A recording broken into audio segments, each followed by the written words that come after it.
That's crack nose. There we go. What up, brother? What up? I sent the wrong link out. Oh, okay. Good looking. You got me in.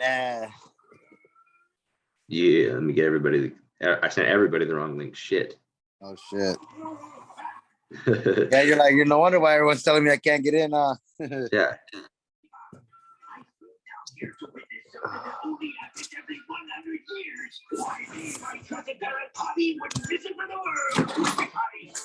Let me get people in here.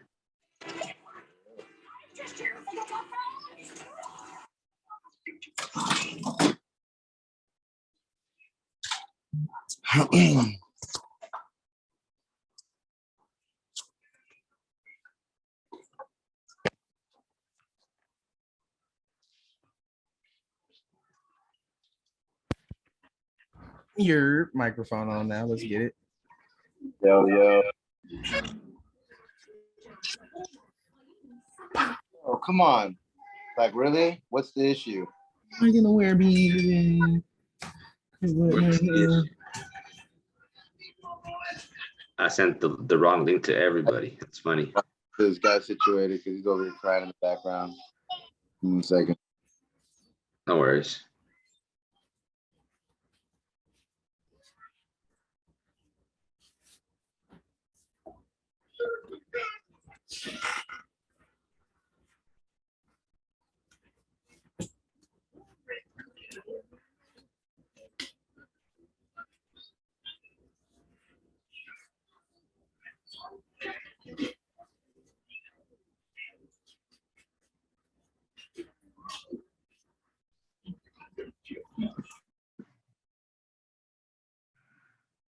Stan, what are you up to, man?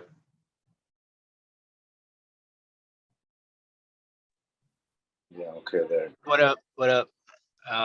Actually driving in the ghetto right now. I'm visiting that 9 unit that I put a LOI on. You're driving to the ghetto. Yeah, in the ghetto, bro. What is that? What's LOI stand for? LOI. Right here. Letter of intent. This is that multiplex I'm gonna go visit. I'm just driving by right now until my client gets here. Nice. Yeah, LOI is a letter of intent. Letter of intent. Letting all parties know he's interested. Get at me. Do that.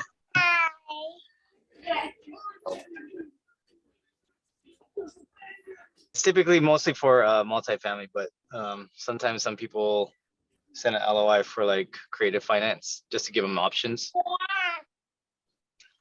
That. Thank you. Appreciate it. Yep.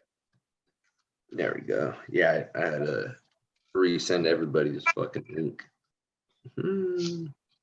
I called that person Sunny right before I jumped on the Zoom, Carlos, but they didn't answer right now. So trying to see if we can schedule a call later this afternoon when I'm done with my showing.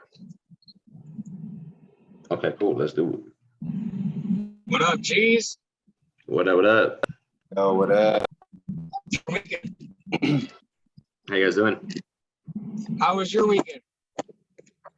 It was cool. It was chill. Kind of took it off. I had some phone calls, but I didn't really work too much. Same here, bro. Little, Yes, I kids mom all weekend. I can't really hear you. I think you're just cutting in and out. Shit, it's because I'm on my hotspot on my other phone. Can you hear me or no? Can hear you a little bit better, yeah. Yeah, I went to PSI with my kid's mom all weekend and just made a bunch of videos and shit. Nice. So, we're trying to go to this Kevin Gates show, dude. You fuck with Kevin Gates or no? Yeah, I like Kevin Gates. Yeah, He's gang life. He's cool as fuck. Come out to Phoenix. I'll buy your ticket. I like Phoenix. Dude, it's gonna be sick. And then I think I'm going to Iowa after the show. Oh, okay. That's cool. What's out there? The house I'm closing on. Oh, okay, cool. My cousin lives out there. Really? What's he Yeah, doing? one of my French bulldogs lives out there too, with my cousin. Really? Yeah, he's back. What's your cousin do? My cousin's a chiropractor.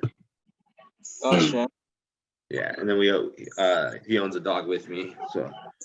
Dude, I friendship. can't wait to get a dog, bro. My boy's got these things right now. Sick.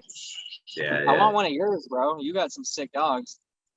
Thanks, bro. Appreciate it. I do love my dogs. They're awesome. Put my headphones on real quick. What's the plan today? The plan is to get a little bit of role play. Let me put on my headphones real quick. Yeah, I'm going up to my office right now too. There we go. I'm putting on my headphones. The plan is a little bit of role play, so I can get some action in here from some other people, and then just to roll over to some live calls. I got a shitload of calls I need to do, and just want to close some deals. So we'll get some role play. So you guys start to participate. You guys can increase your own skills, and then we'll roll into live calls. And whoever has, I already have one lead from Tyler right now, so his lead will go first, and then if you guys have additional leads, you guys can just text me all the information over, and we'll run it like that. Fire. How's Hey, everybody doing? I got this New Mexico deal Okay. at like a really good price, and I got the guy open to creative financing, but he's trying to like renegotiate the price. I don't know. It might be. He's saying it could be a good apartment complex, cash cow. It's in New Mexico. You might want to look at it. All right, we'll take a look at it. No doubt. Cool. So we can get into some role play right now. Good afternoon. What's up, boss? So typically I go first. I like being a buyer.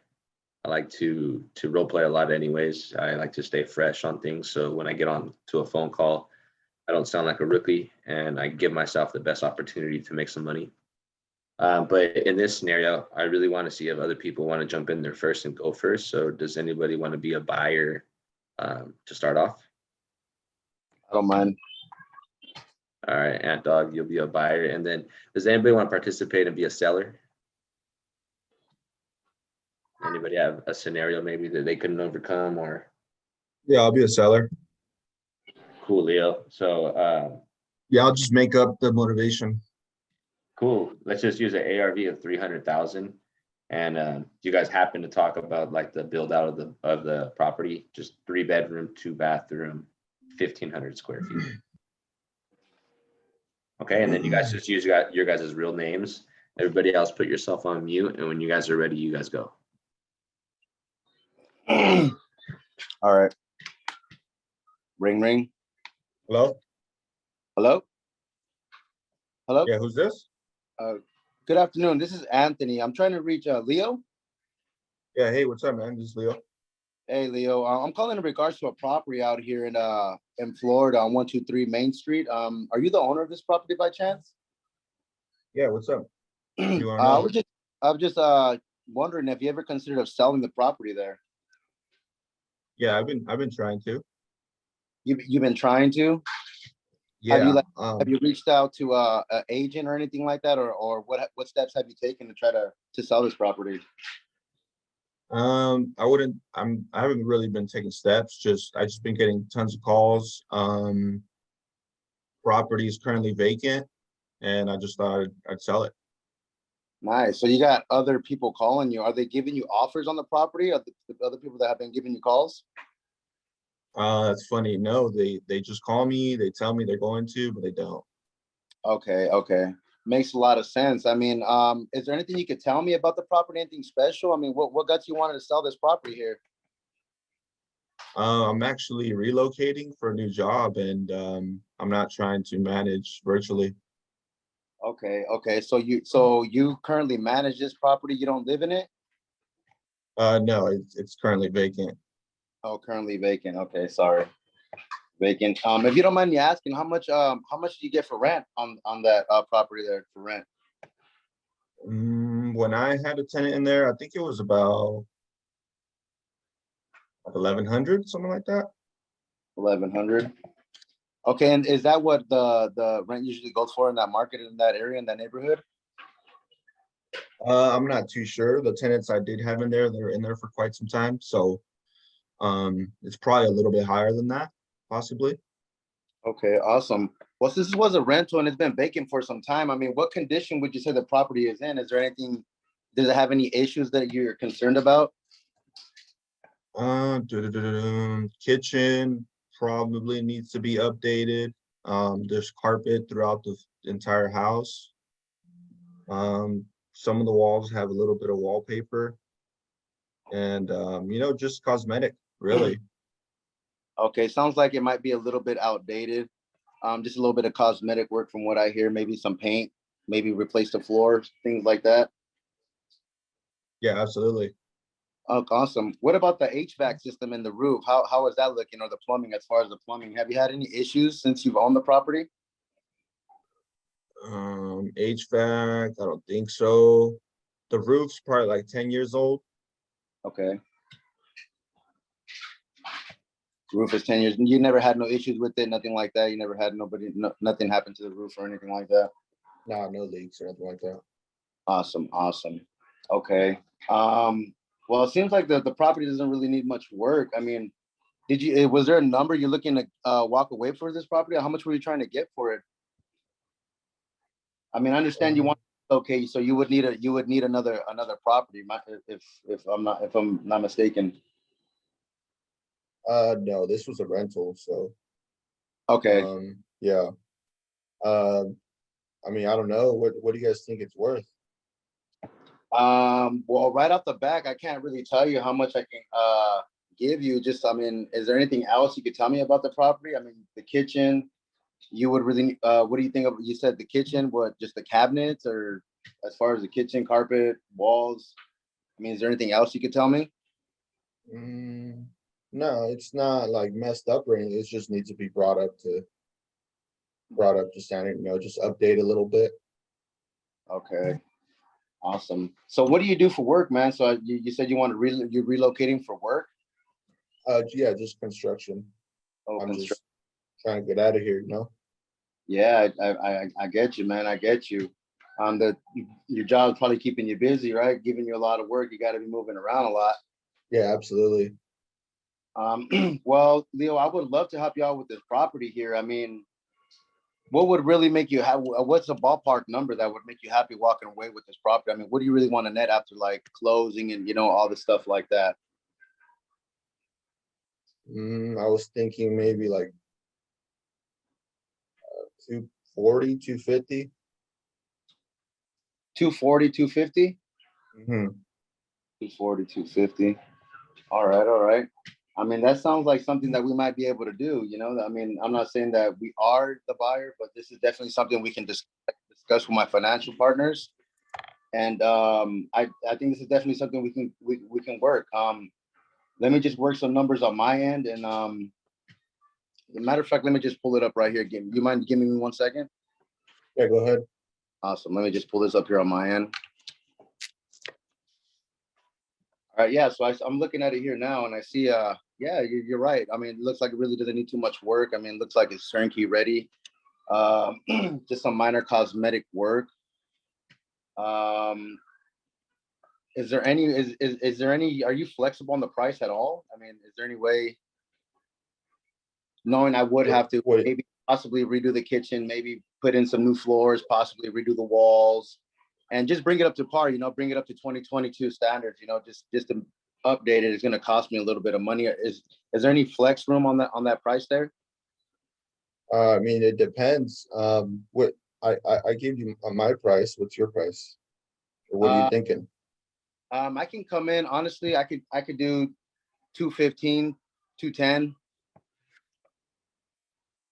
Is that something you would consider? I'd be net in my pocket. Net in your pocket, 210. You'll be walking away with 210. Yes. I'm gonna have to think about it, man. I gotta still, talk it over with my wife and stuff like that. Okay. Oh, your wife. So is your wife on Title II? If you don't mind me asking. Yeah. Okay. How long have you guys been together? Like 5 years now.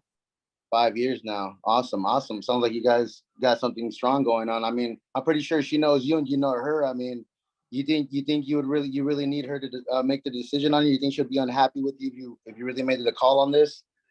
No, I mean, I gotta still consult her about it, let her know No, yeah, before I make a decision. I totally understand, Leo. Well, check this out here.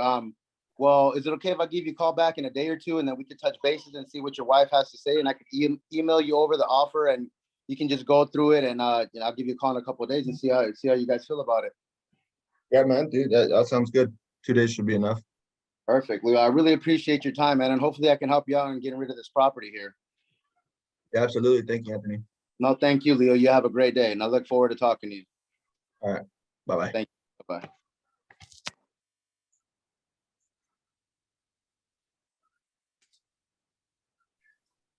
That was good, bro. Put in Yeah. them reps, huh? I honestly, bro, I haven't, dude. I've been slacking it, bro. Just the reps I've been putting in right here, just calling randomly, but I haven't been putting in work on the role play. I need to participate more. Yeah. How do you Yeah. feel about it? I feel good. I feel kind of I feel off. I feel like there's a lot of questions I didn't ask, and I felt like I could maneuver through the conversation a lot more smoothly. I just need I just need to practice more. No, you did good, bro. You sound confident. You're pretty smooth. Why was the property vacant? Right. I know, And bro. I missed that there's shit questions too. I didn't ask. Yeah. Those are the kind of things that I miss too. We just hear it. And it's like, oh, that's some kind of motivation, Yeah, exactly. How long has it been vacant? And if there is it costing you money every month? Yeah. Yeah, exactly. Yeah, you're right about that one. See, this is yep. No, but you did good, dude. Overall, you did good. Good shit. Brother, thank you. It means a lot, man. Yeah, I know I've been slacking it on here, so like to hear that, it feels good. That was pretty solid, Anthony. Thank you. Yeah, I mean, definitely probably just obviously like you said, just the reps probably is what you were missing. But yeah, man, you sounded solid, man, comfortable. I think everybody sometimes miss a question or two, but I mean, overall it was pretty solid. Probably the only thing that I can probably mention on that with the spouse is I know Carlos is always really good about it. It's like, oh, is your wife there? I'd like to get on the phone with her and maybe explain to her exactly the process of what you guys are trying to do. Because if she's there and she's available, him getting on the phone and trying to get it to lock it in is probably the best way. Or hey, can we schedule an appointment later today or tomorrow for all three of us to get on the phone and then we can go over it together. Oh yeah, bro. Yeah, you see, see the way you said it, you like maneuvered through it nice. I just gotta practice more, man. Just like Carlos was telling me, I need to be up on here more. So you just need to get the more reps, and more reps I get, the more comfortable I will be, and I'll be able but overall, man, it was freaking solid, bro. Thank you, brother. Thank you. I appreciate that, man. It means a lot. Thank you. I mean, I do a lot of calls, over here on my end. So I do talk to a lot of people, but as far as the role plays, like it definitely helps when it comes to sharpening your skills. For sure, man. Good stuff, bro. Yeah. Thank you, brother. Thank you.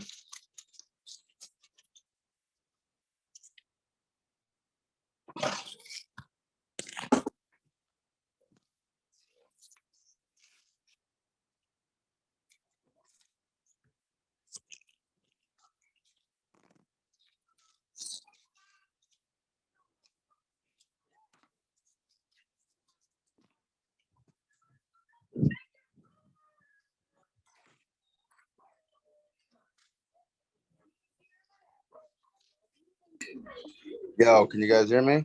Yeah, Hey, you're on mute, Carlos. I don't know I if was- you know that. I was just about to say that. Were you talking? Wow. I seen him Wow. go.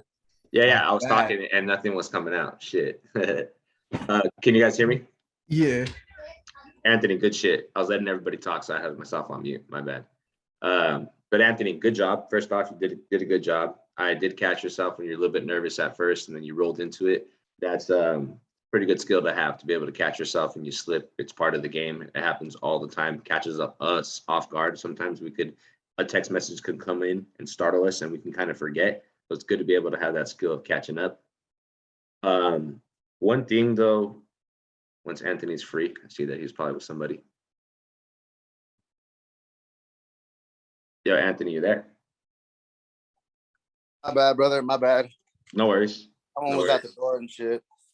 No worries. What we're gonna do, I was letting them know you did a good job. You sound confident.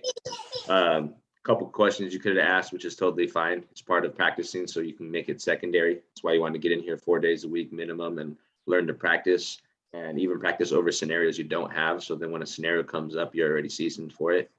Now, Sure. one thing that we're gonna do is we're gonna finish this call. We're gonna go back in and close this. So Okay. where you got stuck at, like, oh, I want to go 210. Remember, in all reality, if the numbers are going to make sense, right? So you should be looking at it as a real deal, right? Knowing your end buyers are paying right now in this current moment 60 to 70%. You got to stick strong to your cash offers. So you're going to go back in there. You're going to call them back and say, hey, you ran some numbers. You found out that, you know what, you can only pay, let's say 70% of 300,000, right? Times 0.7, it's 210, right? And then you find out whatever you think you need renovation cost was, maybe 30 grand or something in there. If it didn't need much work, right? Yeah, didn't need much work. So come in at like 180. So like coming at 180, right? A real number, right? I'm not trying to just get you guys on role play just to bullshit and just to get on role play to Yeah. overcome your fears. No, the shit is really for results. So you got Yeah. to get in there with the mindset of, okay, you knew, or maybe now you know that number isn't going to work. So you got to state that doesn't work for you instead of giving them hope or yourself to cut yourself loose of the deal. You, in reality, if the deal doesn't make sense at 210, you let them know. Right now, you don't even offer that number. So Leo is one of those people, one of those sellers that wasn't going to give his offer up front or too much, right? So he wanted to hear your offer. So then when it comes to that, shoot the shit with the real offer that would make sense for your buyers or yourself. And if it doesn't work, counter. A good way you can counter when you shoot the 180 and he says that's too low, and tell him, yeah, that's where I need to be. But how close to that number can you get to? And I can see if it works.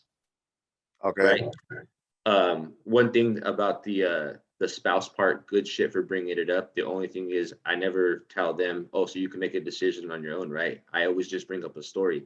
Hey, what's your spouse's name? Great. How long you been together? That's amazing. Must have been hard, and glad you guys are doing much better. What I tell them is hey, typically when you're together that long, your spouse kind of knows you and what you like, and vice versa. You know them and what they like.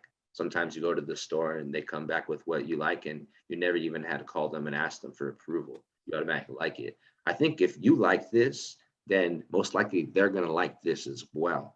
Let's jump on a call with them. And that's how I use it. I don't use it to say, oh, make a decision without her, because that's not going to happen. Most people are going to make those decisions together. You get me? No, yeah. Oh, yeah. Sounds But, a lot better. That sounds a lot better when you say that. Yeah, and that's fine. But the whole thing is, first off, I like the way you sound on the phone. You sound strong, and like you said, you're not even practicing. That's just you going out there and putting out the effort and the ether in there to work on it. And now it's just about you improving yourself. And so coming in here 4 days a week and really practicing, but practicing the right way is what's going to make permanent, because practice doesn't ever make perfect. It's like impossible to be perfect. But to make permanent, meaning secondary for you to remember so you don't forget anymore, is what practice does to you. Practice makes shit permanent. You repeat an action over and over, it becomes standard, just like breathing. And that's why I rarely forget a lot of things in question. And I do once or twice or here or there, but I role play 5 days a fucking week with you guys. I make sure that I do it on purpose, right? On purpose as well, so that it keeps me fresh. But overall, great job. I just want you to call back so we can actually walk you through a closing. If the 180 doesn't work, hey, how far from this number works for you? And if it in your head, you know the number is too far off, rule yourself out as the cash buyer. Pitch terms. You don't got to go all. You might not know everything about terms right now, but this is part of the game. Sometimes the cash isn't going to work. You're going to pitch terms, and you really will be stuck, and you'll need to call somebody else for that. But wherever it goes, if you guys can close cash, cool. If not, if it goes to terms and you can just get the most out of him and then have a call back later, and then that's how you'll end that call, and we'll move on to another role play. Okay. Okay, cool. So I'm gonna go on mute and then just call back Leo. All right. Ring, ring. Hello? Hello, Leo? Yeah, what's up? Who's this?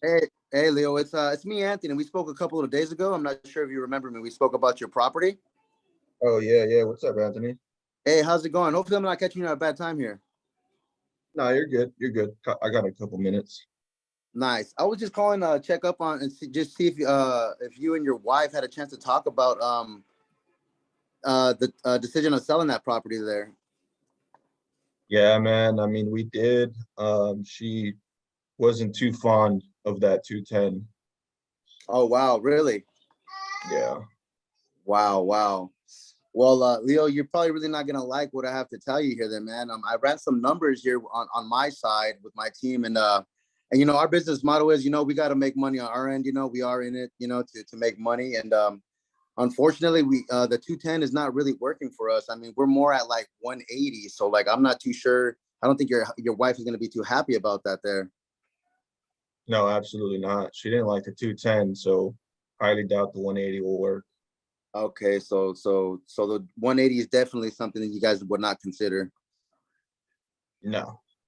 Okay, well, if you guys are looking for a higher price at maybe 210, have you guys ever thought about listing it? I mean, if you guys list it with an agent, you guys could definitely get market price, market value for what you guys are looking for the property. Have you guys ever thought of that? To be honest, no, man. I think that might be the best route. I mean, it's only been a couple of months now since the property's been vacant. You know, I just thought since I was receiving calls, I'd probably be able to sell it with one of you guys. But yeah, man, I probably will just do the realtor route, you know?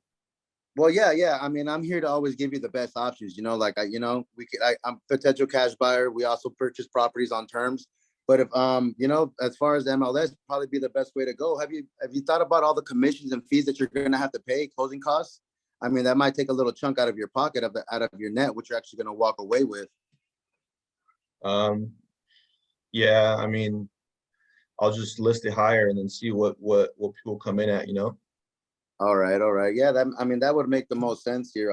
Have you ever considered selling the property on terms? Maybe. I mean, I could possibly come up to the 210 if you're willing to sell the property on terms. I mean, we're probably going to be at that 240. You know, we're hoping to walk away with 240 net. So we'll probably just list it for like 260, maybe I don't know, and then we'll see what people come in at.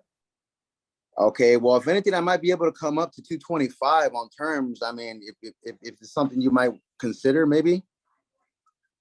I mean, I'm able to pay a little bit more on terms. You know, just, you know, as long as I can get a little cash flow monthly, you know, and I'm giving you a monthly check, as you get that mailbox money every month. You know, something is, and you're used to renting it, but this time you ain't got to worry about nothing about the property, just collecting the money. You ain't got to worry about fixing anything, just as is, just collect money every month. Is this something that you would be interested in? I don't think so, man. You know, I'm like I said, I'm moving to California, and you know, I'm not really trying to have that in the back of my mind, you know. Okay, so check this out. What if I could come up to 250? I net you 250. Like you walk away with 250, but you sell this property to me on terms. Is this something that you would consider? Is this something that you could do, or you would possibly think about? I mean, the reason why, the first reason I was selling is I didn't want to have to. Can you hear me? Yeah, I can hear you. Sorry about that. Yeah, so originally the reason why I was selling it is because, like I said, I was relocating to California, and you know, I didn't want to have to rent it back out and have that in the back of my mind, and you know, worry if the tenant's going to pay, and you know, I'm sure maybe the same, you know, terms what you're discussing or is the same thing, you know. So I think I might just, you know, go the realtor route and probably just sell it off. Okay. All right. If you don't happen to put it on the MLS, what are your goals with the property if you don't happen to sell it? I mean, are you just gonna hold on to it, or I mean, you said you want to relocate.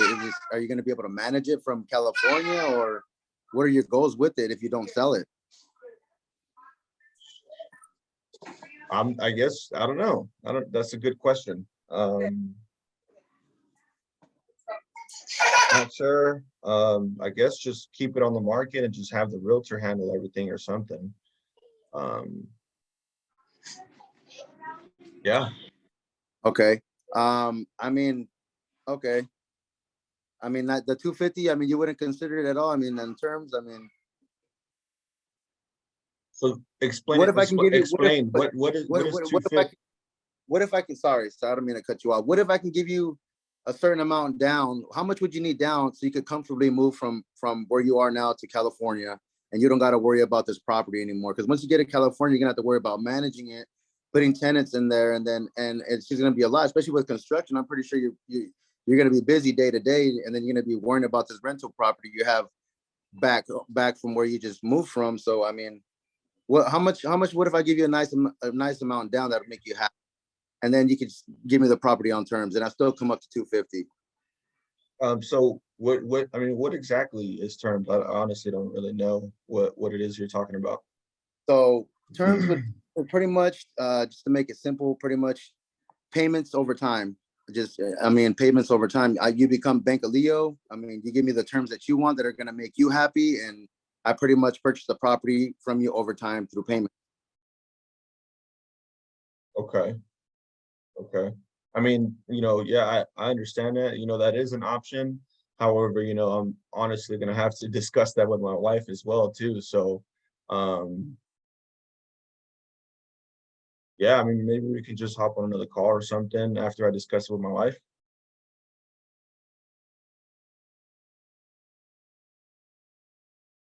Hello?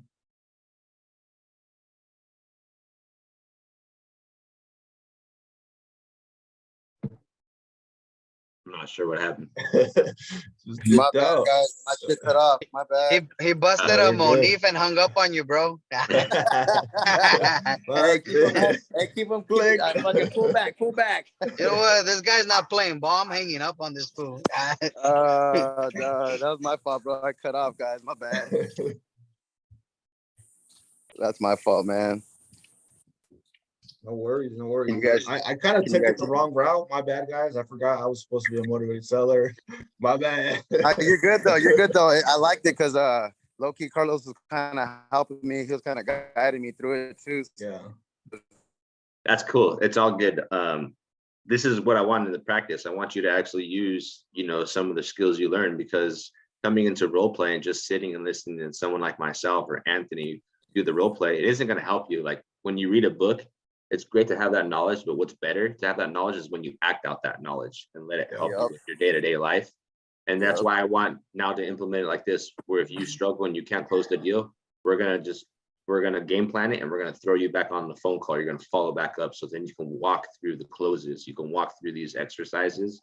So, because Anthony, you're catching on. You're able to read and then just read a little bit and then maneuver your story around the quick text I'm giving you. That's the creativity that you need. Scripts don't always work, but maybe a little bit of guidance helps you out, and then you being creative, bringing your stories, lots of repetition in there. Maybe repeat back to the seller some stuff. I seen that first when you were at your desk, you were writing stuff down. It's a way to remember stuff, so you can use a lot of the stuff that is said by the seller back to them. You can repeat it to them or use it towards the close as well. Yeah, definitely. Good shit. Yeah, that helped out a lot. Honestly, like I felt like that was really beneficial for me. Cool, bro. So, Well, good job. Yeah, thank you, bro. Good Thank shit, you. Anthony. Yeah, thank you guys, man. That shit was dope. Fucking unfortunately, my shit cut off. It's all good, bro. Yeah. All right, cool. Let's roll into another role play. Does anybody want to be a buyer? I'm on my way to pick up the kids now, so I'm gonna be tuning into you guys. All right, cool. All right. All right. So what's up, Let everybody? me buy that house. All right, for speaking up, you're next. Let me buy that house, man. Kumbaya, kumbaya, guys. Hey, Josh, everybody has to have those little midgets in the background smoking. I want some smoke in my background. I love it. He has like little Oompa Loompas in the background, just chilling. Okay, I'll put a file up on the Facebook so everybody can download it. Can we take a second to just appreciate Carlos and Josh and then putting this together? And we are now above 20 people. that Oh, yeah. participate in the powerhouse that is now, bro. awesome. Thanks, guys. 24 people, that is dope. We broke the 20 people mark now. So we'll see how long we can keep this. I've been Oh, we're watching going it. I've been watching Yeah. since we started. Yeah, I Like know. the number growing. It really wasn't until this last couple of weeks as we started making it more consistent. So in maybe the last like 6 weeks, it's been much more consistent. And then now we're bringing educational Zooms, we're setting up events, we're underwriting. So I'm trying to bring a little bit more value, be consistent, so people find the time worthy for them to come spend it with us. And we're actually trying to bring some fucking real value and some real fucking strategy so people can actually learn and make money. That's the goal here. And in return, if anybody needs help closing the deal, I'm available, or anybody else is available in here. I know we ready to get that $2.3 million house on this sub too. You feel me? Yeah, I like working those deals. I work a lot of that's where I'm headed more now in the Bay Area, NorCal, because they have those large numbers. Even in working some properties in Woodland Hills, California, and those are like Mhm. 1.4, 2 million, 3 million. I'm trying to get like luxury Airbnbs over there. Okay, I'll find you some. I'm not that far. I'm close to Woodland and stuff like that. Like, wait, not that far. Not too far, but I'm still open to anything up north, Bay Area, Mariposa, Fresno, still cool with me. I'll still go all those areas, go up there. Cool. So Shane, you're gonna be a buyer, and let's see. Who wants to be a seller here? Oh, Raf, wait, do you have a question, Raf? Sorry, I see your hand up. No question. I just wanted to go. Okay, cool. You want to be a buyer next? Yeah, let's do it. All right, cool. So Shane is going to be the buyer on this one. And how about Raf? You be the seller, and then we'll do vice versa. Sweet, let's do it. All right. Cool. Same thing. ARV is 300,000. You guys use your guys' real names, and we'll go from there. Okay, Shane. You're whenever you're ready, you go. I'm going on mute. What's the motivation level? Same thing. Whatever. Cool. Awesome. Hello? Hi, I was looking to get in touch with the owner of 123 Main Street. I was looking to see, is that you? Who is this? Hi, my name is Shane. I'm a real estate investor out in Sacramento, California. Okay. What's up, Shane? Are you the owner of the property? I am. Yes. Oh, okay. I was just sitting here calling up to see if you were interested in selling the house. I see here you got it listed for around 300K. Is there anything stopping us from getting a contract signed today? Anything in the way or so? Depending on what price you give me. Oh, okay. So could you give me a little bit of the condition of the house, since it's only one picture of a Google Street View? I don't know if that's up to date or not. I mean, that's not my job. I thought you would have done your research before calling me. Oh, I have done a little bit of due diligence. I just need to know about the inside of the house, which I actually haven't gotten to see. I don't have any boots on the ground in your state right now. Okay. Well, it looks good to me.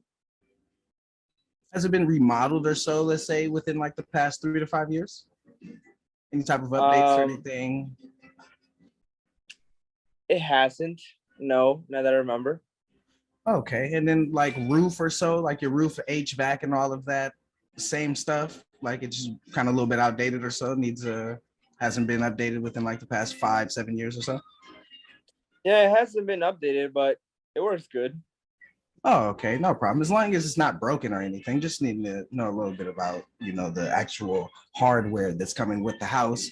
So in that case, it doesn't really seem like it needs too much of anything on it, probably like some lipstick on a pig, cosmetic work that needs to be put into it. So would you say that? I guess, yeah. Okay. Do you still have a mortgage or anything like that currently open on this house, or are we looking at a free and clear type of ordeal? No, I own this property being free and clear. Okay, perfect. How much is it vacant, or do you have a tenant living there? There's a tenant. There's a tenant inside in the of it? property. Yes. Okay. Are they paying the up-to-date market rent right now of what it would rent for in 2022, or are we looking at a little bit below market rent right now? I would say a little below market. Okay, and then what would the market rent be looking like if you were to take a guess, or if you know? I would say maybe $900 a month. Okay, so they're probably renting it about like 750 right now or so. Sure.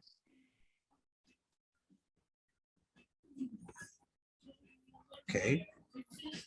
Hello? Oh, no, just taking down a couple of notes of what I heard from you, just making sure I get my due diligence right here. So if I was to take this off your hands right now for a cash deal, would you be able to accept like 180, 190? Dude, don't call me. 180. Yeah. 180, 190. I have a couple of cosmetic lifts that we're gonna have to do on the inside. Plus, you said everything else is, I'm not gonna say, you said it still works good and all, but I have to bring it up to market value for this year. And so when I have an inspector come look at it and all of that, to be able to make sure that the house, passes all the codes and violations and everything, to make sure everything is everything, because I will be using it most likely as a rental. So they're gonna look at those things and look at the dates on the HVAC, like roof, plumbing and such. And if it's, a certain marginal gap, I'm gonna have to get those things updated, which is going to be an extra cost that I have. And can't you do it after you give me my money?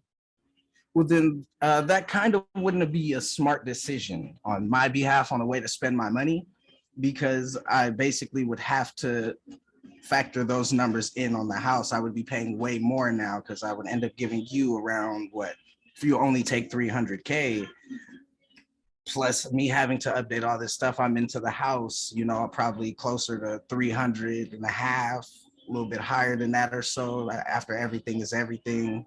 And so just for the numbers to work for me, if the house doesn't appraise at that number afterwards, then basically I take a loss on the whole thing, while then you're the only one that actually wins and makes any type of money in this situation.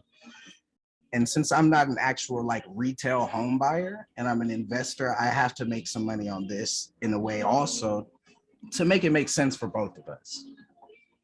Well, the only thing that I'm worried about is that I'm not gonna have enough money to evict the tenant that is currently at the property. Oh, you want to get the tenant out of there? Correct. Yep. That's my only worry. That's why I want the right amount. Oh, okay. So basically you got a hassle tenant inside of there. That's the reason why you're selling the property? Right. Yep. Have they damaged it or anything like that? That's the reason, or are they just missing payments even though that you have it lower than market rent? It's only the payments. The payments? Okay. Well, let's say you don't have to worry about that. Let's say that I take care of that. What type of number are we looking at now? I mean,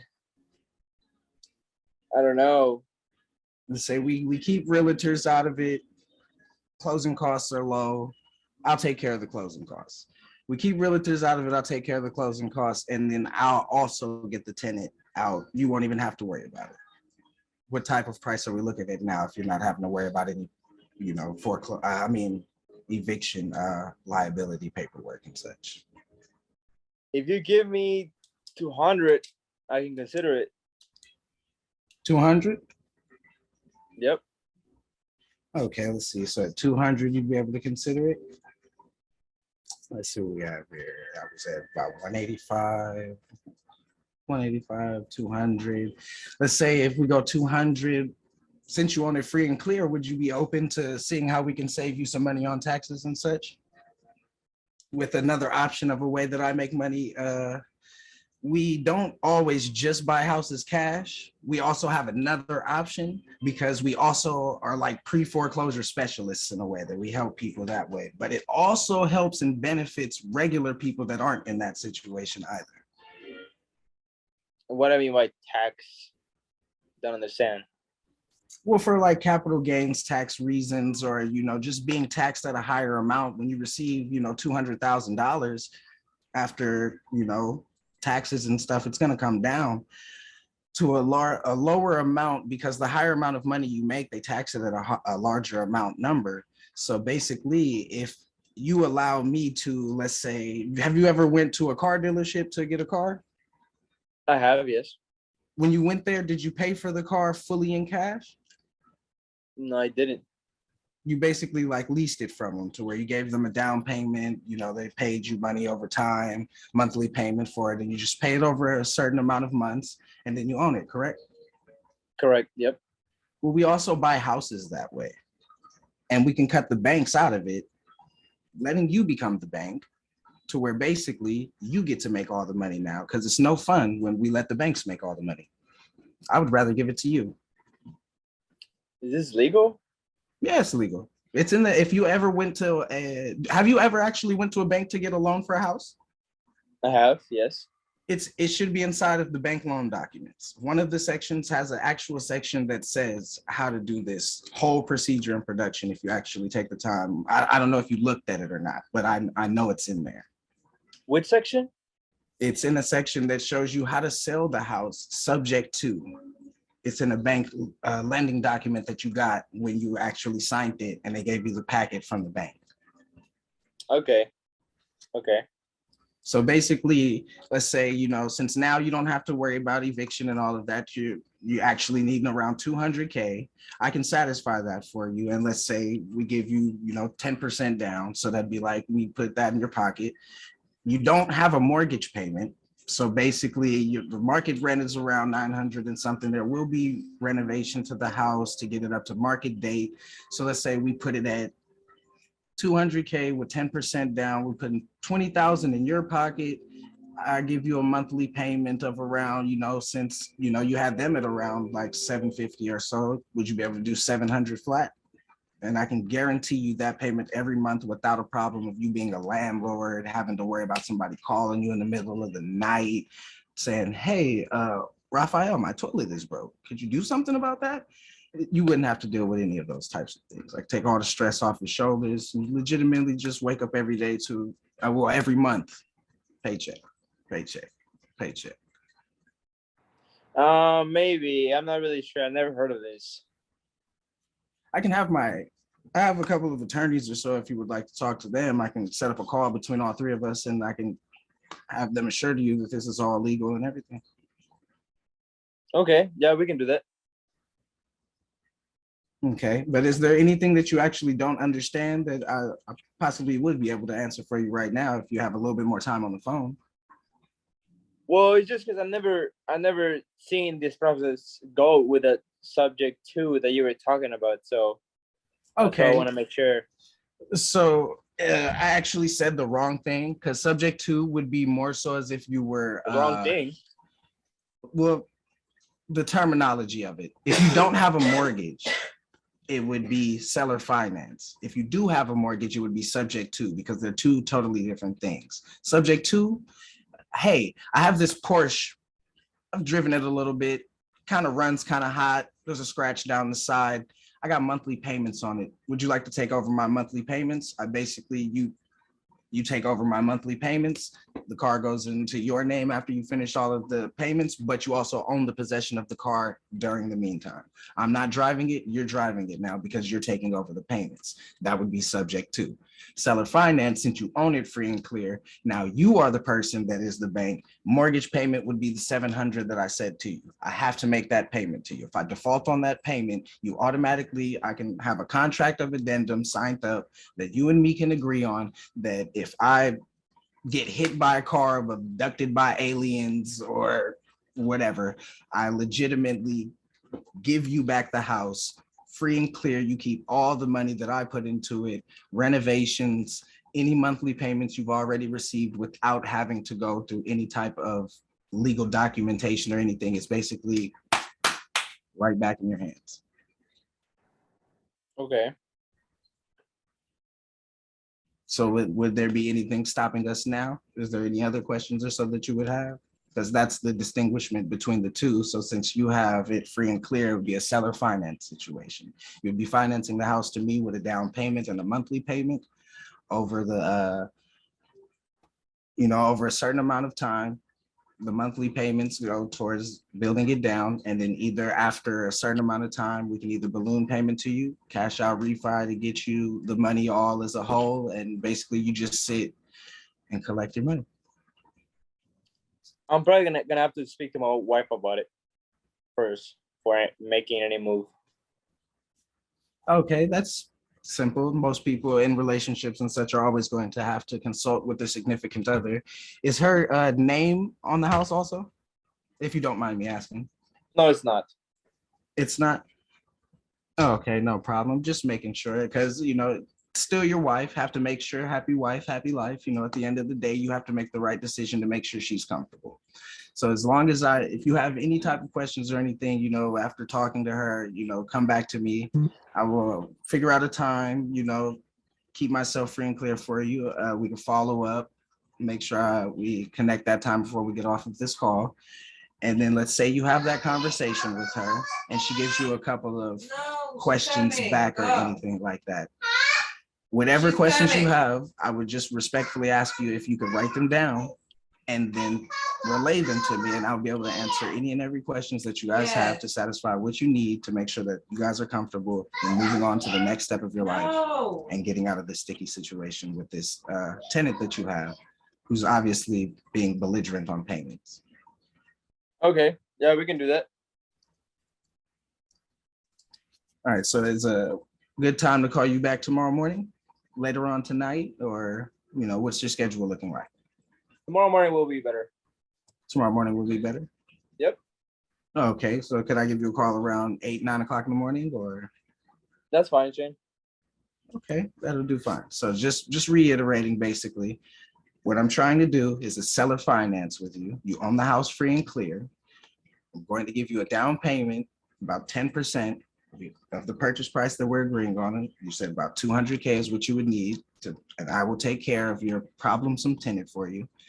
I'll give you a down payment, and then I'll be able to give you a payment of about $700 a month for, we'll say, what, until I basically be able to refinance you out for all the rest of your money, which usually takes about 6 months to 12 months to make sure that the house is updated, appraised for the number that we need it at, and then we can get it on the market and sold.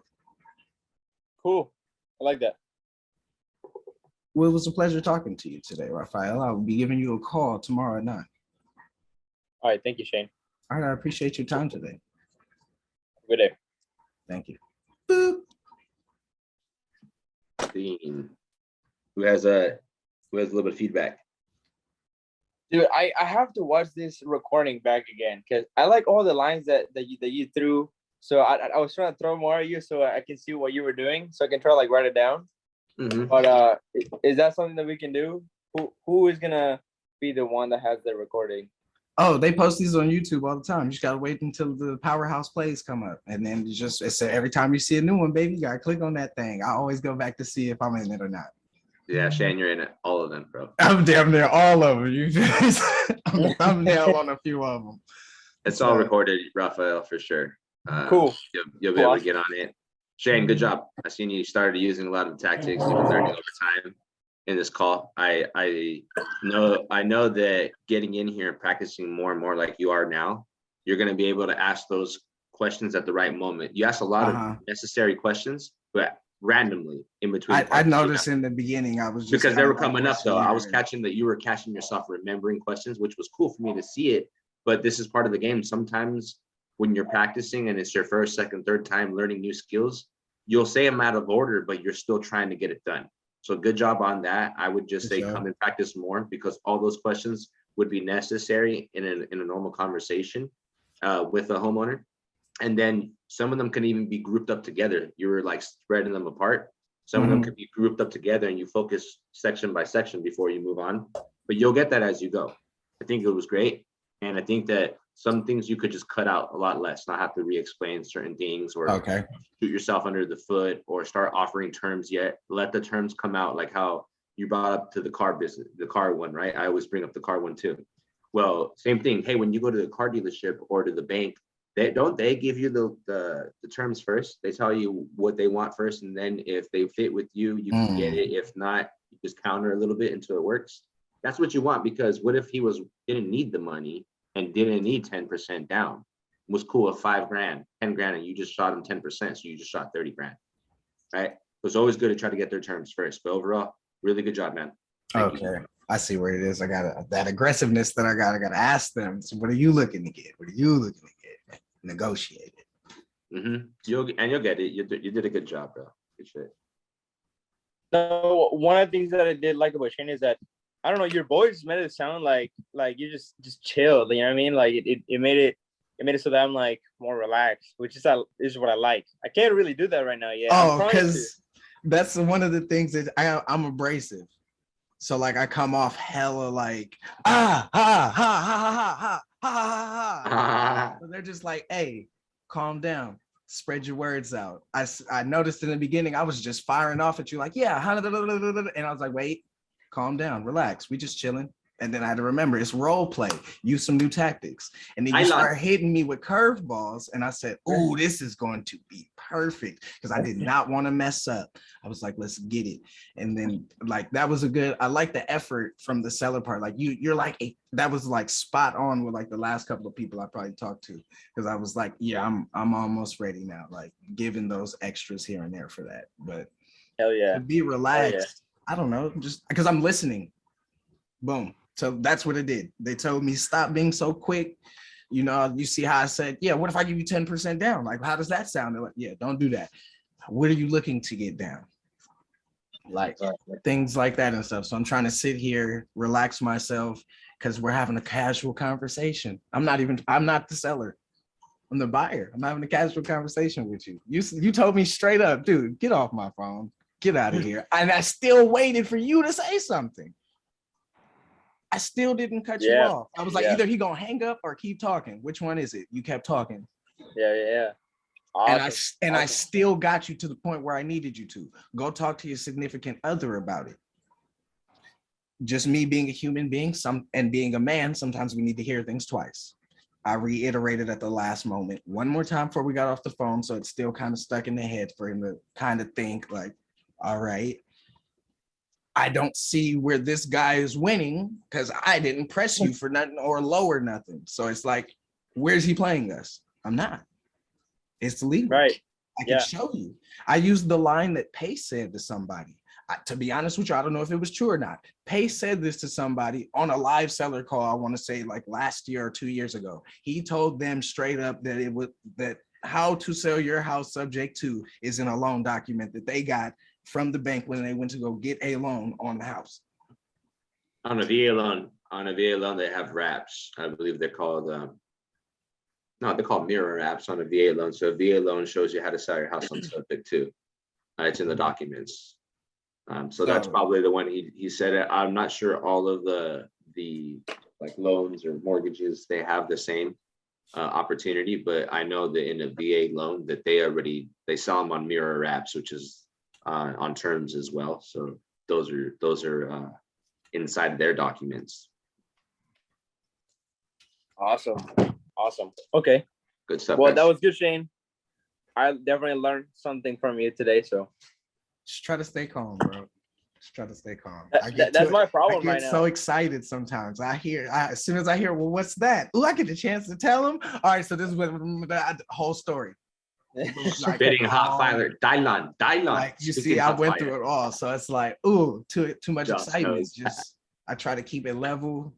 I noticed how Carlos talks to everybody on the phone.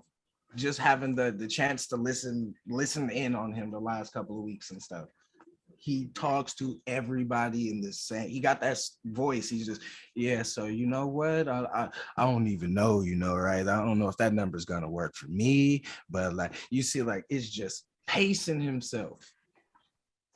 So I'm like, I have to calm down somehow and try to pace myself. Right. That's awesome, man. That's awesome. Okay. I mean that's pretty much it for me. You want to go next? Let's do it.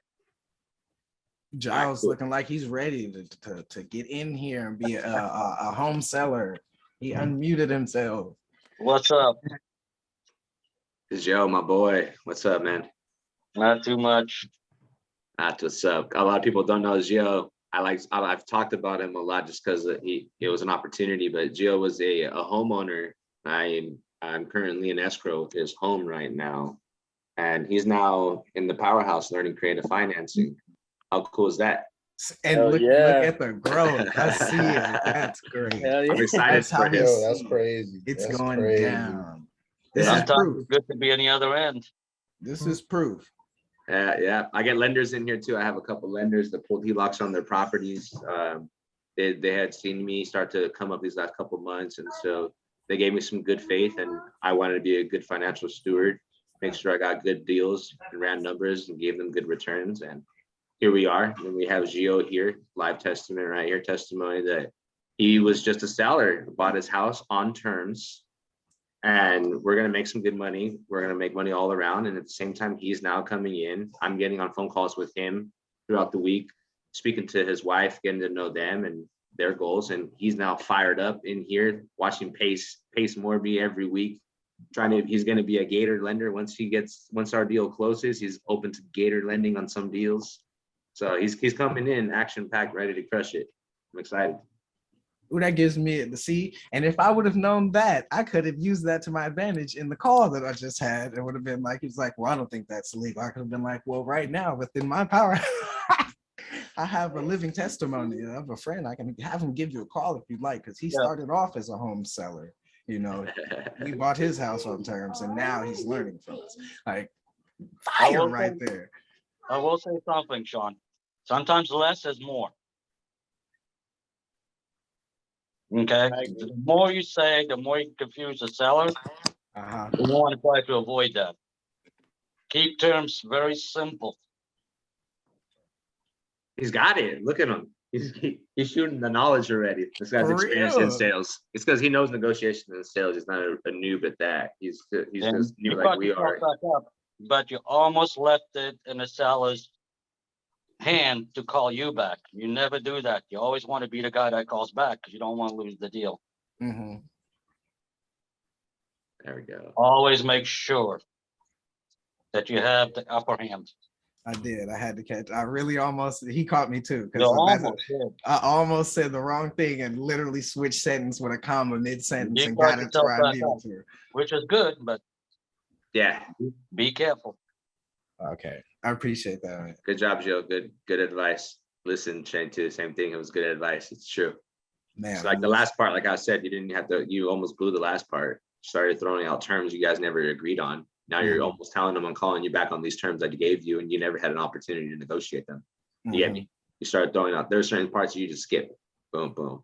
Now, if the person has so many questions, that's when you open up. If they're not asking as many questions, you match it. Just like you match your energy, you match it too. Match them with them. You'll be good. Let's do this, Rafael. We're gonna roll you into role play right after Rafael. Let's do it. I'm gonna go into seller calls. I'm gonna be blowing out calls today, closing deals. So Rafael, ARV is 300,000. If you needed to use the build out, it's 3-bed, 2-bath, 1,500 square feet. I'm gonna put myself on mute. Shane, if you forget his name, Dimex. If you want to use Dimex or Shane. I forgot to change this. Shane. Yeah. The name Yeah. is Shane. Yeah, Dimex, whatever. So you can use Shane's his name though. So when you guys are ready, I'm putting myself on mute. You guys go for it. Ring ring.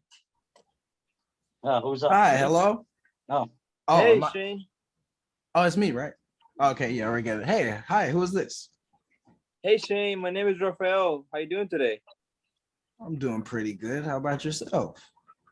Good, good. Well, we haven't spoken before, but my team and I are looking to buy a property in the area. Are you considering selling your property at 123 Main anytime soon? Yeah, I'm looking, trying to get rid of it because here's the story. My brother has been living in the house for like 20, 30 years now. And, he's had it a long time, but he's a little old. He's up there now. He's about 74. And his health has taken a change for the worse. And I'm originally from New York. So like that's where the rest of our family and everything is at. So I'm trying to get him to move back over there. But this house, he wants, if it gets fixed up while he's out here, he's not gonna want to leave. But I need him to come back so I can get back over there because I've only been out over here because of him. Like I've only Okay. come over here because of him. Like I Right. don't originally live in California. So California. Okay. what I was thinking, we get the house sold, you know, be able to, you know, pay off his medical bills and stuff like that because he has high medical bills, and move him back with the family and everything to be taken care of a little bit more because, you know, let's just be realistic. He's 74 now. He don't really take care of himself too much. So like, and he took a turn for the worse. So, you know, we just kind of want to make sure we get him easy.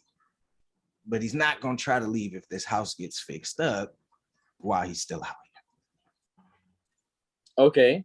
Okay. So is he paying right now? What's going on with that? Is there any problem with that? Well, this is what happened to the house. Hear me out. My brother's a little bit, you know, I just told you this house took a turn for the worse. So he's more so, there was a little fire that happened in the house, like a small fire, wasn't a big one. Let's just say it wasn't really fire damage to the house. It was more so smoke damage. So like it had a lot of smoke damage that it stuff. Basically, the house now is gutted and it's on studs.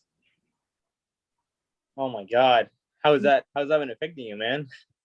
Or Well, like he still has a mortgage payment that we pay every month. So I'm trying to sell this house so that we can leave. I mean, that's really what I'm calling you today, man. I'm trying to see if we're a good fit for each other. I was gonna ask you a few questions, but I mean, it sounds like this property is ready to fall over. Not really. It's just we haven't gotten the number we were looking for. What number were you looking for? We just need 300,000. Yeah, 300,000. Have you been getting other offers about it? Yeah, I got a couple of people, but they're like in like 160, 120s. Like it's just not gonna cut it for us. You know, I got to get these medical bills paid. I got you. So 160. I mean, I'm also an investor, so in this scenario, what I'm looking around is that this also gonna be kind of like where my offer might be, right? But I mean, I'm also in the business of helping people. So if we're able to come up to a number where, you know, we help out your brother and you sell this property so you don't have to deal with it, how would we be moving forward with this? Well, we need to satisfy the rest of his mortgage and pay his medical bills. That's the reason why we needed to sell the house for about 300 so that everything gets cleared up. How much is that gonna be for his medical bills and whatever he owes on the mortgage? Well, I'd have to figure out that actual information from him. I just know that he still has we're making a payment every month on a house that's unlivable. And Right. I'm paying for him to stay in a medical place. And we're running behind now on medical bills because we didn't think this was going to happen because he had a Right. place to stay. Right. So it's basically just paying off that, paying off the rest of the bank loan and using the rest of the money to uproot us back and get us back to New York around the rest of the family. Okay. It's all making sense now. So how about this? How about we get on another call? And I'm gonna give you some homework to do, right? I want to figure out how much is it that you actually need for your brother to be okay, right? And then after we figure that number out, what I would want to do is try to see if I'm able to give you like a down payment for whatever you're gonna need, so we can wipe out that medical payments that your brother is wanting, right? And you're not gonna have to worry about this property anymore. Would that be something that you want to do sometime? What do you mean by payment? Like a down payment, like a car? Exactly. It's actually exactly like a car. Whenever you go to the dealership, have you been to a dealership before? No, I've never actually bought a car from a dealership before. Oh, really? No. Okay. Well, it's exactly how you would want to buy a car. You go to the dealership, they tell you, oh, which car do you want? It's like, I want a Tesla. It's okay. Well, it's gonna be, you're gonna need 20% down payment, and this is gonna be the interest for this period of length of a time. So essentially, it's exactly what we would be doing, right? Since you need to pay off this debt from your brother. I mean, your brother might need to pay off this debt, and you really want to get rid of the property. It's a win-win for all of us, right? Essentially, I would be giving you a down payment, right, to satisfy Mhm. whatever your brother needs, and then you would be getting rid of the property. And on top of that, I would be giving you payments over time for the property. Okay, but what would the payments look like? Well, really, it all depends on how much cash flow I would want to get out of the property, and whatever you would actually need out of the your monthly payments. What I don't really care how much the property is worth. It could be worth 3 million, 2 million, 1 million. What I care about is if I'm able to cash flow out of the property, right? So, yeah. Okay, I'm blank. I don't know what to do there. I don't know. I'm trying. Just read what Carlos just said in the comments, and then just jump right back in with me. So here, just a quick help you out real quick. So now that you're gonna slowly start pitching the terms, right? You could make it simple, like Gio said earlier. Hey, payments over time type of thing, right? Like you go to the bank to get a car or a mortgage. Typically, they're gonna give you a term, right? You end up walking out, you owe them some money, you make those payments. It's exactly the same. When he asks you, how much money you're gonna pay me or whatever, ask him what the market rents are. That's what you want to ask him. Well, what are the market rents? So you can start getting an idea before you actually do your homework. He's gonna shoot out a number. You're gonna ask him, do you owe a mortgage on here? If you do, what's your payment to that mortgage with the principal, interest, tax, and insurance, right? So then you find out he owes 100 grand. He has a $900 payment, but he wants 300 grand. Now you can start painting the picture. Okay, cool. So I'm taking over your 100,000. That's a 900 and something dollar payment. We can bring in around $2,200 is what you're saying, right? Yeah. Okay. So you just got to know that for me to pay this price, my incentive to paying you a higher price is you're allowing me to cash flow on this. You're giving me the term that works for me. So if there's $900 in there, I got to make $400 or $500 to cash flow. Are you cool with the other 400 or 500 so we can make this work? That's how you just roll into this part. Okay. Okay. Okay. Yeah. Okay. So same thing. Ask him for the market rents, what his mortgage is, what he pays to that. Try to come to an agreement on a purchase price so you know the difference from what his mortgage is to what you're going to actually pay him. So this is where you're going to learn right here. And it's totally fine. You're going to get back in there and you're just going to walk it out right here. You're just going to now, I guess this could be something new for you. It's totally fine. This is just something that you need to learn to walk through. And once you walk through it, you're going to find out the light bulbs click and then it'll be easier the next time. Okay. Okay. Awesome. Okay. All right. Hey Shayna, it seems like I'm on page 7 and you're on page. Sorry. Yeah, it sounds like you're on page 7 now. I'm in page 3. So can we back up a little bit and maybe talk about how much you're actually owing for this mortgage already? I don't know how much he has left on the mortgage amount, but I know that he's paying about $650 a month. $650. And would you happen to know what is the market rent in the area? Ooh, man, it's been a long time. He's on the house for like 20 something years. Them things is renting out now for like 1,900. 1,900. Yeah. Okay. So like I was saying, I really just mostly care if I'm able to cash flow out of this, out of the property, if I were to put a tenant in there, right? So if I'm able to make it so that you continue getting this 650 every single month, I would just want the difference between whatever the rent, I'll be getting as the gap for the cash flow. So I could even give you maybe $100, $200 more, $300 more, but essentially that's what I would want to do preferably. Is that something that you want to do? Potentially sounds like a winner. You said you would continue to keep paying me $650 a month? Right, exactly. And the best thing about it, you know, sometimes sellers ask, so what happens if there's another fire, or I lose completely the property, or maybe you start making the payments? Well, you know, when it comes to the repairs, you're not gonna have to worry about anything, right? Because you sold the property to me on those terms.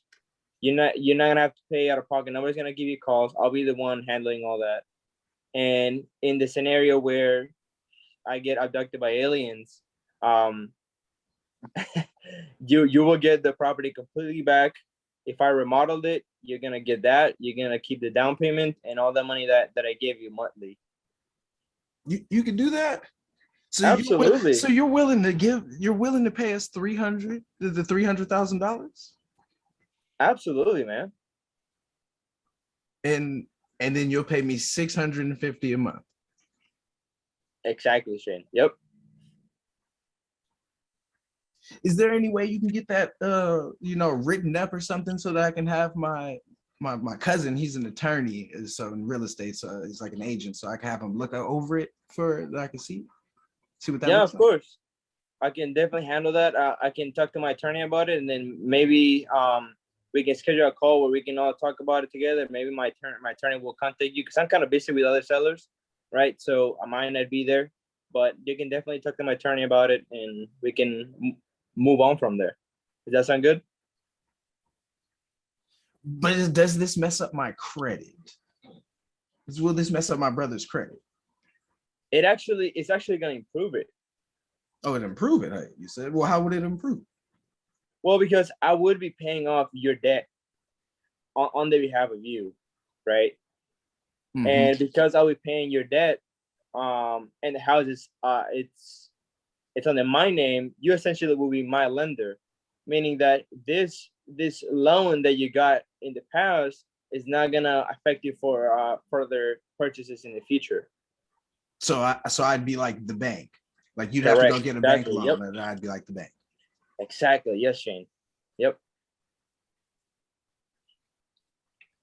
Okay, yeah. Is there any? Yeah, just go ahead. And if I could text you over my email, and you have that written up or so I can have somebody look at that. Yeah, of course, we can do that. How would you want to maybe schedule a call sometime tomorrow or Wednesday? Yeah, that'll work for me. The Wednesday be cool. Okay, yeah, we can. I can definitely get a hold of my attorney, and then we can just meet up Wednesday. I'll send you that through your email. What's your email again? It's just abc@gmail.com. Sweet, man. Okay. And Great. then, no problem. Just I will be texting you over my email, so you can just get, if you can get that written up and sent over, so I can have somebody take a look at it. Make sure everything is good. Of course, man. Yeah, I can definitely do that. Well, it was very, very nice talking to you. You seem like an amazing dude. So thank I you. will talking to you, brother. All right, you have a good day. Baby, scene. I'm gonna ask you the same hard, question. dude. I'm gonna ask you the same question I ask everybody. On a scale of 1 to 10, how nervous were you? It was like fluctuating sometimes. So it was maybe like a 8 or 9, and then it would go back down to 6, 5, kind of like that. Just because Okay. I don't know, I don't have the questions memorized yet. Like where they just come out naturally. So yeah, I just need more practice, I think. Because I'm not gonna hold you. This is kind of Carlos told me to keep it simple, but this is kind of, I hit you with what I went through talking on the phone to the $2.3 million house guy.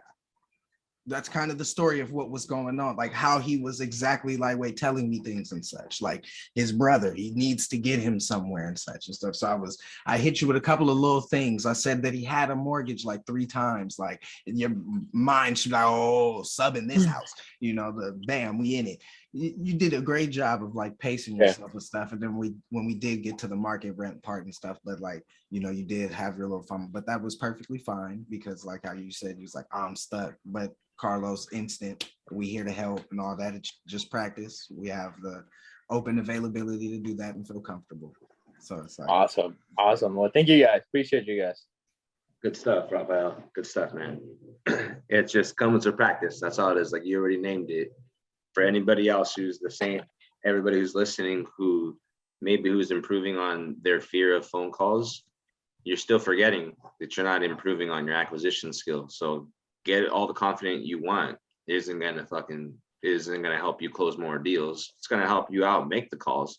It isn't gonna help you close more deals. The whole goal is to not only get over your fears, is to then also improve on what you need to improve on, which if you guys are all trying to be in acquisitions, most likely you guys should get on to the phones and learn to close stronger at a higher level, especially with what's going on in the marketplace. Take advantage of learning creative financing. We're teaching it. I'll give you a stupid strategy that I worked on the other day. So you guys can start understanding how creative you can be to help people out.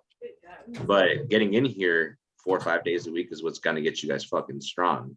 If you guys just come in here once or twice and you guys feel good and jump on some phone calls, it's cool to feel good and use what you know, but you're in the stage where you're more on the journey of being a student to everything, because you want to pick up.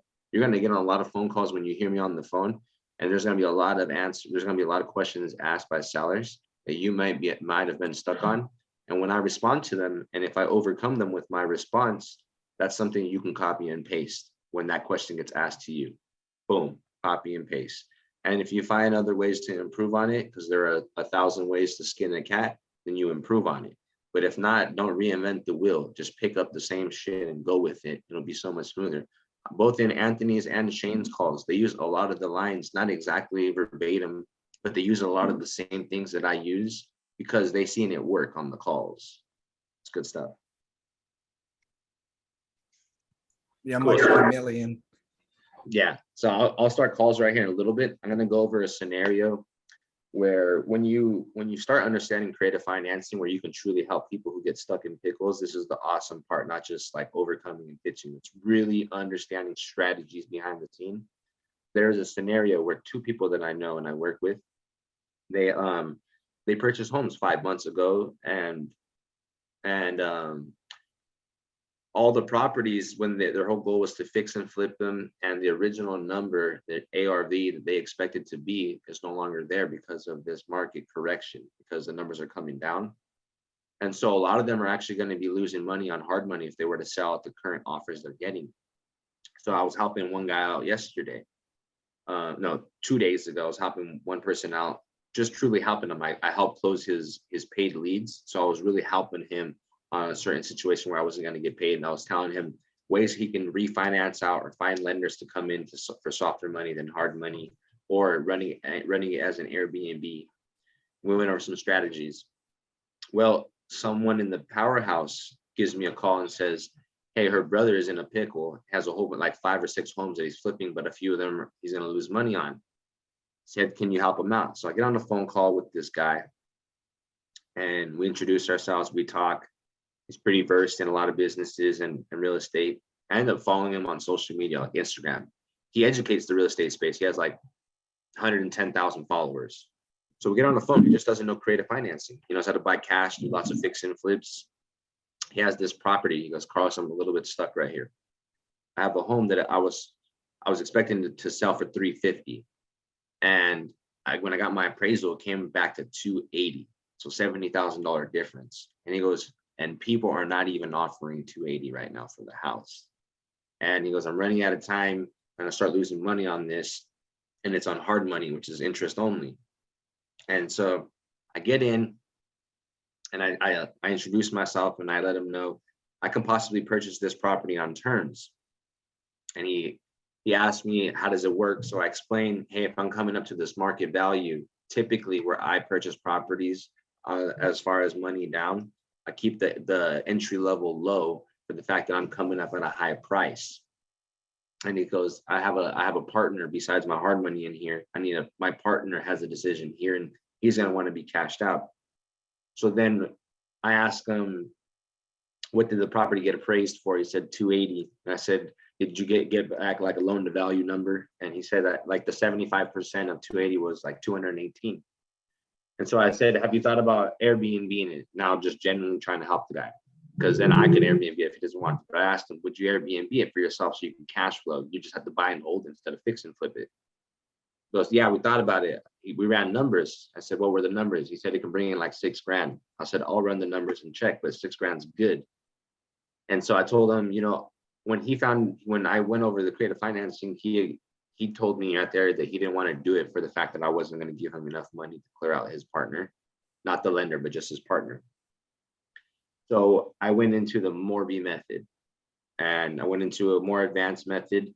And it's just basically when somebody's asking for too much money down, or they need a certain amount of money down, because one way people don't buy on terms is there's a few ways. It's either because they don't understand what it is, they don't want to do it, or they need a certain amount of money down. That's why they don't go through with it. But if you can overcome those 3, you're most likely gonna get your solid answer.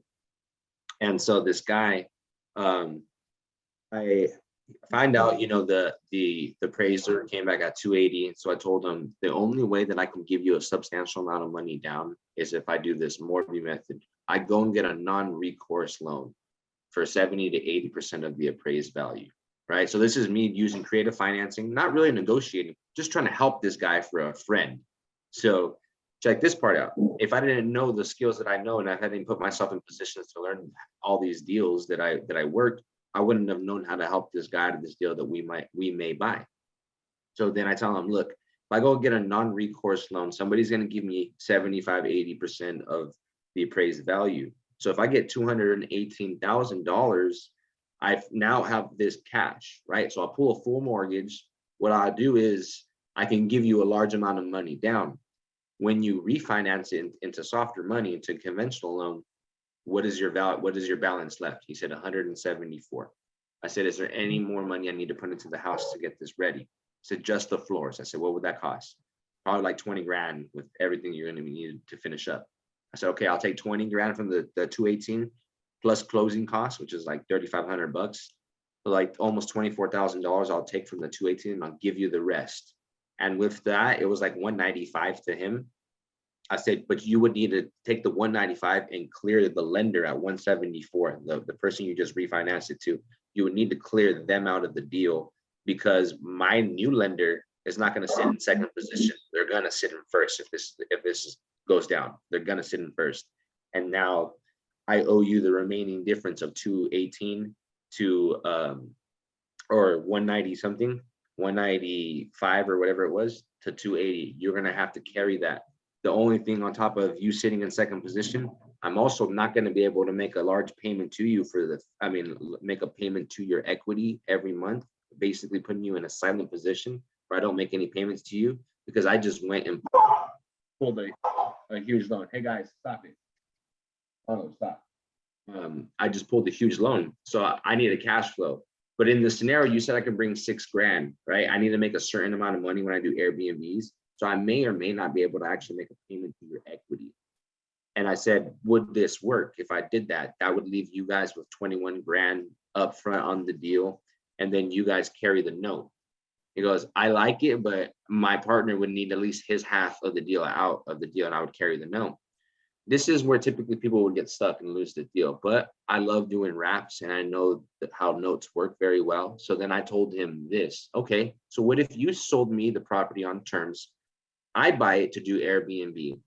I then go ahead and pull a non-recourse loan of 75%.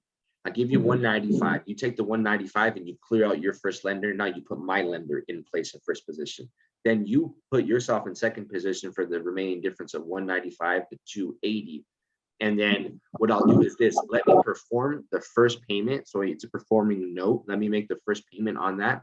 And we'll sell your first and second position note on a discount to a note buyer and clear you out. And I'll still be the actual homeowner, but now whoever the note buyer is my lender on the deal.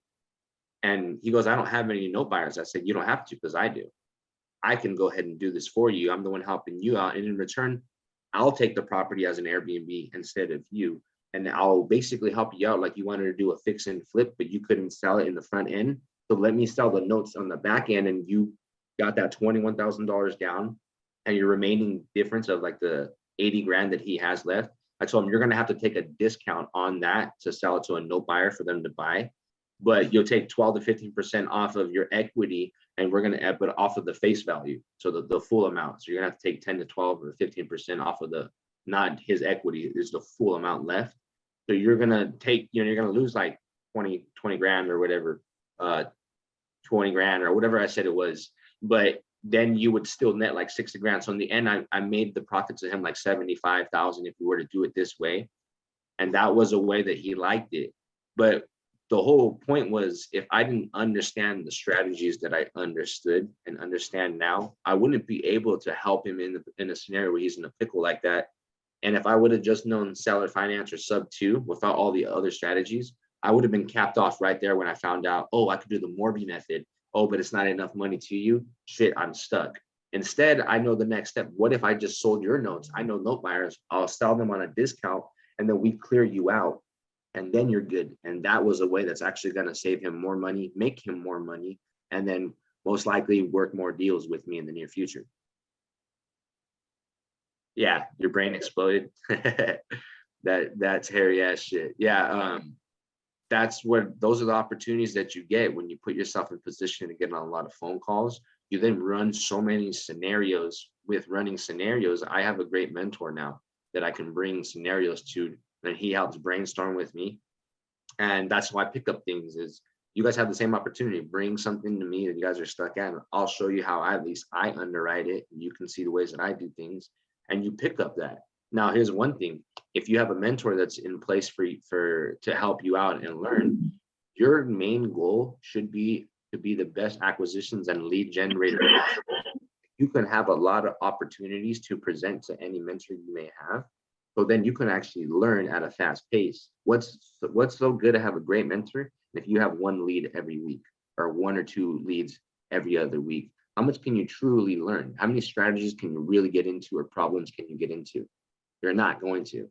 Now, the reason why it's maximized in the last month and a half for me was because I started to build up my momentum, and now I have live calls every single day of other people's leads. So I actually have an influx of hot leads that I get to work in. When I get stuck, I take them to a mentor, light bulb turns on whatever he says, and I'm like, I didn't think of it that way. Now I have a strong strategy for a scenario like this, right? Put yourself in scenarios and you guys are gonna get way stronger. Oh yeah, bro. Well said, man. I strongly agree, brother. Well fucking said. You guys have any questions on that scenario that I ran? I mean, I do, but I just don't know what questions to ask, bro. That's just fucking pretty, like you said, pretty hairy. Yeah, same. I got confused like after you spoke about clearing out the guy's lender, and then like after that, yeah, I got lost. I was gone somewhere in there. It's in the recording. As you guys, this video will make sense to you in a month from now when you guys actually continue to stay consistent and learn. Like, a lot of people give away role play, and a lot of people do live seller calls, but the ones who have true traction are the guys who are actually understanding the strategies. There are a lot of other sub 2 students that bullshit, and I've seen it. I've talked to a lot of them. They have good social media presence, but they're bullshitters. Now there are a few out there who are worthy, and I know a few of them: Munif and Daryl, Brandon Duran, Christian Hernandez. Those guys are fucking strong sub 2 students like myself, because they actually decided to get strong in acquisitions, and then they leverage themselves. I work with so many people. All my leads, all the homes I buy are basically given to me from other people. That's it. I've been in this game 7 months now. I've done 7 sub 2 deals. I've acquired 7. I'm gonna assign one because I don't want one anymore. And 4 wholesale deals. I have a shitload in the pipeline. Like, and I'm just getting started. I really just started to understand how to buy a little over a month and a half ago. Now we're about to ramp it up. You guys are gonna see that organically grow. And I want you guys to be in here 4 to 5 days a week and fucking ramp it up so we can start making money together. But so then you can actually see that even this free game that I'm spinning is fucking legit. You guys will move up. All right, cool. So I'm gonna roll into some live calls. I know that.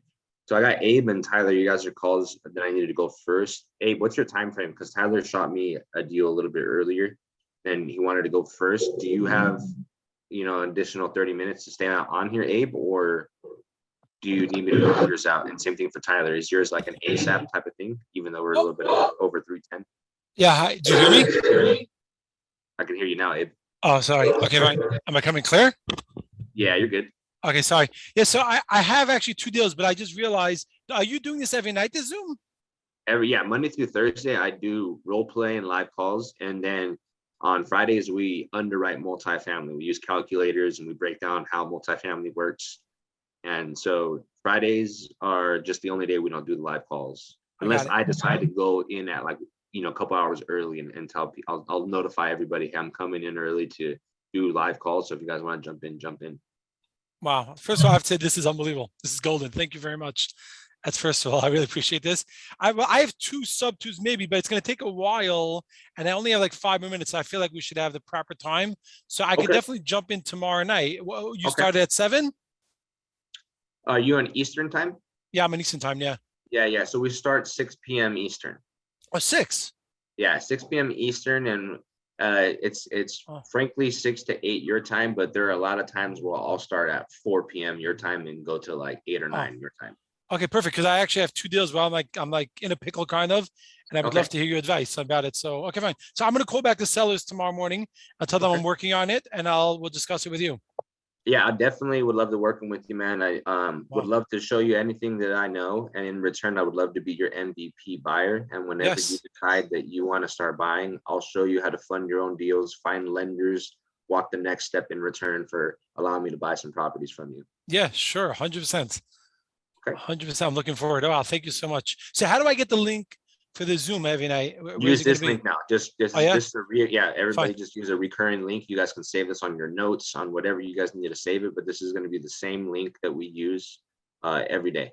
Perfect. Very good. Okay, thank you very much. No, thank you for coming in. It's a pleasure, getting to talk to you last night. And this is proof, guys, when I talked about me doing a lot of copying and pasting, you guys know me, I do a lot of copy and pasting for marketing. Abe met me on one of my copy and paste. I talk about, hey guys, I'm a creative buyer. I'll teach you guys creative financing in return to let me buy your deals. And then I put my buy box. Abe reached out to me. So did 4 other people with deals just like Abe. But the thing is, I went out there and within, a couple hours, Abe has 2 live sub 2 deals. We didn't know each other. 24 hours ago, we didn't even know each other. We got on a phone call briefly, or we talked very briefly. So what you guys are seeing, this is the first time I'm speaking to him with you guys, We get to close deals. This is how organic the shit that I teach, the strategies that I teach, it's right in front of you.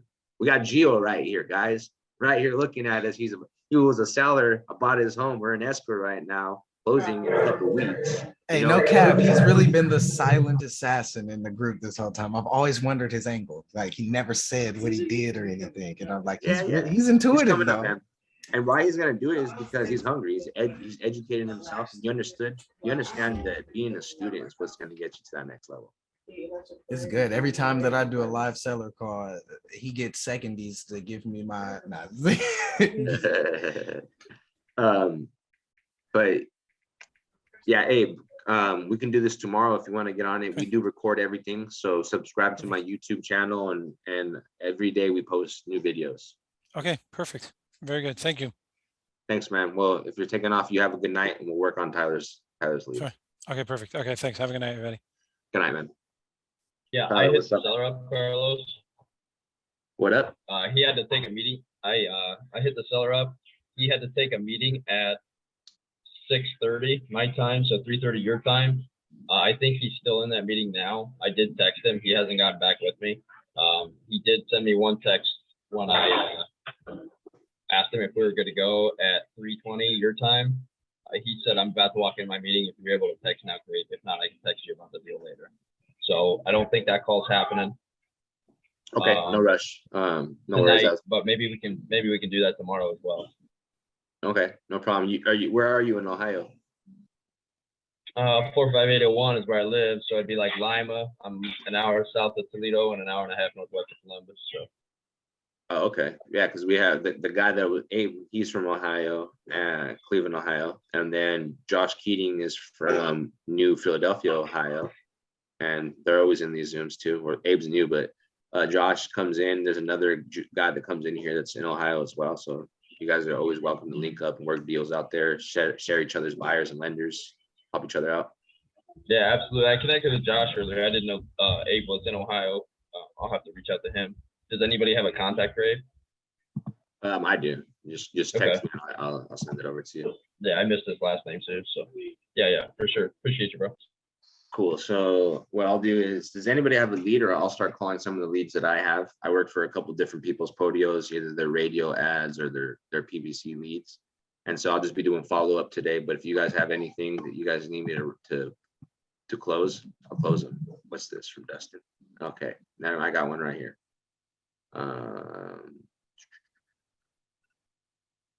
Let's see. So 288692408.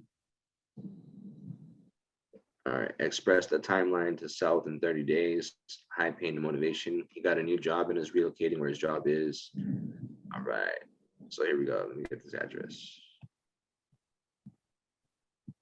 Contract to sell. Yes, it's listed. Okay. All right. Well, I'm gonna call this lead. So if you guys just put yourself on mute, I'll go ahead and just do my thing. Doctor, why are you crying? Come here. Come here. Come here. Okay. Yeah, Raphael, Stan has buyers. I'll send you his information. He lives out there too.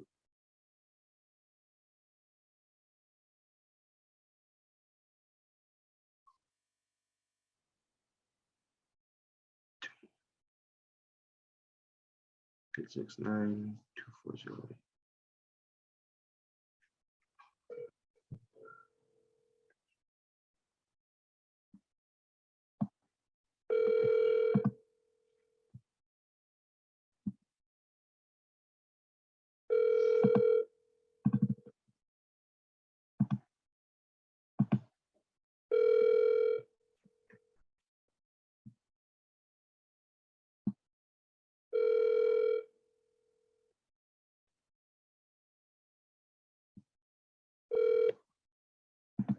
Steve Ivor, Striker Foot and Ankle. Can you please give me a message?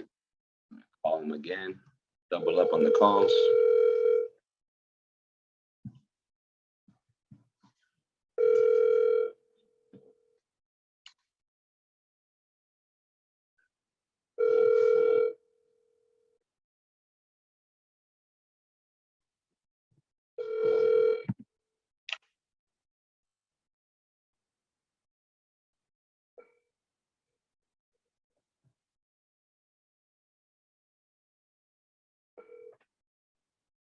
Steve Ivor, Striker Foot and Ankle. Can you please give me a message? I will call you back as soon as possible. Thanks for calling. At the tone, please record your message. When you've finished recording, you may hang up or press 1 for more options. Hey, what's up, Steve? This is Carlos. You had spoken with one of my associates about selling your property off of Ethro Way. I'm not sure if I said that right, but when you have a chance, call me back, please. 760-902-7843. Thank you so much. All right, there's that, Dustin. We'll just do a follow-up. I'm going to send a text out right now.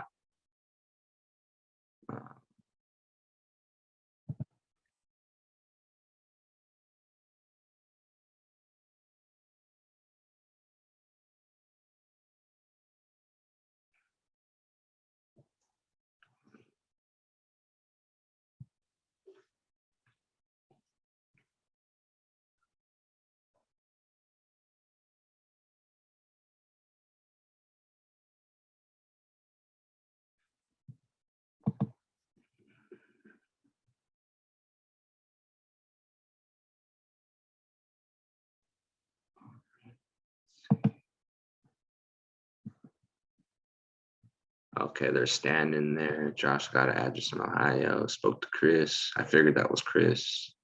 What else? Let's see. Be quiet, guys. Okay. That had to be an agent. Don't worry, pass 4.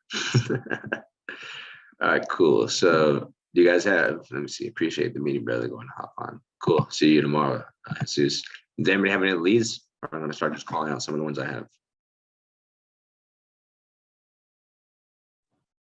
Yeah, I got one. Carlos, if you want to call the one I texted you about earlier. Was it Sunny?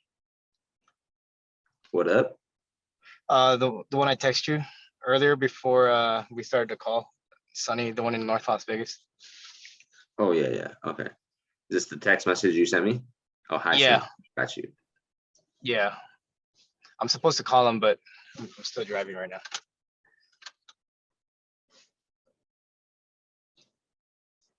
They wanted to carry the note, the deed of trust.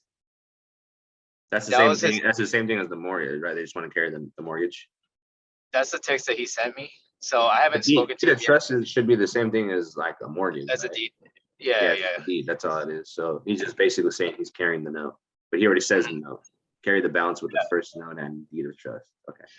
Yeah, his address is on it's on a for sale by owner. It was sent by Sure wants another. to Okay. Yeah. All right, cool. Let me call this cat right here. 702. So he wants. Okay, it's like everybody wants fucking large amounts of money down now. Okay. 5.5-year interest with monthly payments amortized for 30 years, 5 years. We need a contract to continue with this, don't you think? Okay, that's what he responded to you with? Yeah. I told him I'd just call him after when I'm done with my showing. All right. All right, let me call him up. Sonny. And he's working directly with you, right? He's working directly with this wholesaler, Steve. Steve is the one that sent it to me. And that was like the last conversation I had with him just via text. Yeah, that's the property. Doesn't look like it needs a lot of work. I think it might need like probably, I don't know, 15,000-20,000 just to get it like up and going to make it look a lot more presentable. But he Yeah, does it's want, just dated. yeah, I just dated. He just wants a large money, big down payment. All right, let's go figure out what his goals are with that money. Let's go do this. Let me call this guy. 702. But he knows your name by obviously your name, right? I don't have to bring up that whole thing. Yeah, I just told him I'm Steve's underwriter. Okay, cool. Let me call this cat up real quick.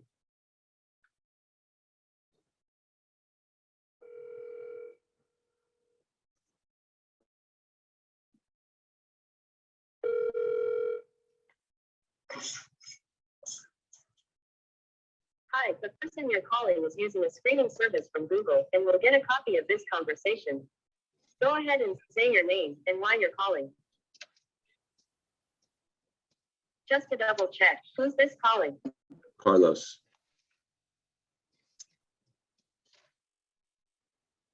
Just so it's clear, go ahead and say more about why you're calling. Your property off of James Street. Thanks. Connecting you now. Sweet. Hello, Carlos. Hey, what's up, Sonny? How you doing, man? I'm happy. Are you an agent?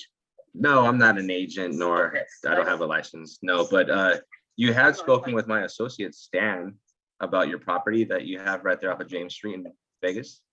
Yeah. Yeah, and I'm just touching base with you. Are you still looking to sell it? Not to rush or anything. I'm not, very motivated. Got you. Pretty firm on my price. Cool. No worries. I'm gonna be the easiest person you worked with because I'm not in a rush either. I have a great opportunity to buy a lot of properties. So I'm not here to lowball you either and piss you off. I'm just here to see if I can help you. We can come to an agreement and move forward. You know, with Good attitude. yeah, thank you. But with that being said too, I'm not, unfortunately, I'm not able to purchase every property I underwrite and look at, but I do have intentions on purchasing almost everything I do look at. Just that doesn't always happen. Have you seen the property? Just online. I'm bringing it up right now. I'm seeing some photos of it, and I do see now on Zillow and Redfin and a couple other paid sites that you have it listed as you the owner, and these photos that are up there, are those the current photos of the house? The one from Redfin are about 10 years old. Okay. So at that time, the house was beige. It was pretty empty. It's still a basic house. Uh-huh. There's a few upgrades that have been done, and new air conditioners put in, and When tile did in you all do the bedrooms. HVAC? Pardon me? When did you do the air Years. conditioning? 2 or 3 years ago. Okay, 2-3 years ago. Okay, Yeah, go ahead. it's a Sorry. long story. Okay. So, I put some backsplash in. I put some upgraded appliances. The stove is quite nice. The fridge isn't that good. It's okay. It's got a nice maker and a water dispenser. The ice maker's not working. I know I can replace it. I just buy bags of ice. Gotcha. Dishwasher's the quietest one I've ever had. It's a GE Profile Whisper Clean or something like that. But it is a beautiful dishwasher. And the over-the-counter microwave, over the stove, it's not in great shape. Okay, that's The stove is not in great shape. The over the stove microwave. Oh, okay. The I microwave. use it. Yeah, I use a counter one. They're about $300 if you shop for them. They're not that expensive. What about the roof and like let's say like the mechanics of the house, like electrical and plumbing? The guts are good. It's Okay. got really good bones. Okay, like I said, it's a basic house. It has a lot of possibilities for, cosmetic upgrades. Like, for example, window coverings would be at one place. I've got blinds on them now. One of the blinds is working. It's not. It's kind of warped. It's a $90 blind, right? You put good window coverings on it. It needs paint. It's been painted white within the last 2 years, but most people, people that want to buy the house like to get it white so that they can pick the colors that they want. Okay. So it's a 3-bedroom, 1-bath house. In the backyard, there's a picture on Zillow that shows I've had it graded and had some gravel brought in so that we can add on a couple of bedrooms and bathroom. Mhm. That's the best use of it, I think, is to upgrade it to a larger, and there's still room left over after that would be done to provide a swimming pool or a narrower than normal, but it's a big backyard. Huge, actually. Yeah, I'm looking at like an aerial view of it right now, and just to see that, just to see what the lot looks like. Yes. I had a message if you don't mind. Is that okay? Can you hear me? I can hear you. Hello? Yeah. Okay. I don't know if you were taking another call or not. I didn't hear you. I don't know why the sound was quieter. Okay. That's better. There you can hear me a lot better. I can hear you a lot better. Yeah. Okay. So it sounds like you're not in a rush really to sell the thing is what you said at first. It needs a little bit of work. You did get, you upgraded the HVAC system 2 to 3 years ago. Kitchen isn't too bad. You got a nice backsplash. Need ice maker. It really doesn't matter to us too much, but like needs a new stove. Roof is good. The stove is good. Or not the stove, the microwave, right? Yeah, just the microwave. Above the stove. Okay. So microwave, roof is good. And then just can do some paint and like some light cosmetic work, right? I've got tile. The tile that I have on the floor, there's a large porcelain 8 by or 12 or 18 by 18s. Uh-huh. The bedrooms are 12 by 12. They match pretty well. But, you can't really tell the difference as you walk in. It graduates. But there was carpet in here, no good for rentals. And I just tiled the whole thing, and I quite like it. But the tile is wonderful for me because it doesn't show the dirt. The dirt gets hidden up really well in it. So I guess what I'm getting at is that the tile doesn't really match the rest of the house with white.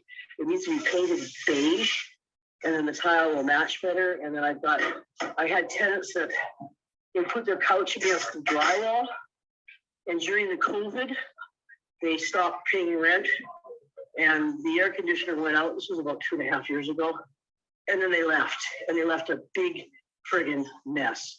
They put holes in the walls and couch doors, and yeah. So I had insurance for, and they covered it for vandalism. Okay. A less reputable company would not have covered it. I was lucky because I got a $4,000. Yeah, lucky, yeah. Yeah, it was a $5,000 repair, and I couldn't use it because I wasn't working at the time. So I just did it myself. I had two bids come in and they paid me the lower one. It was only.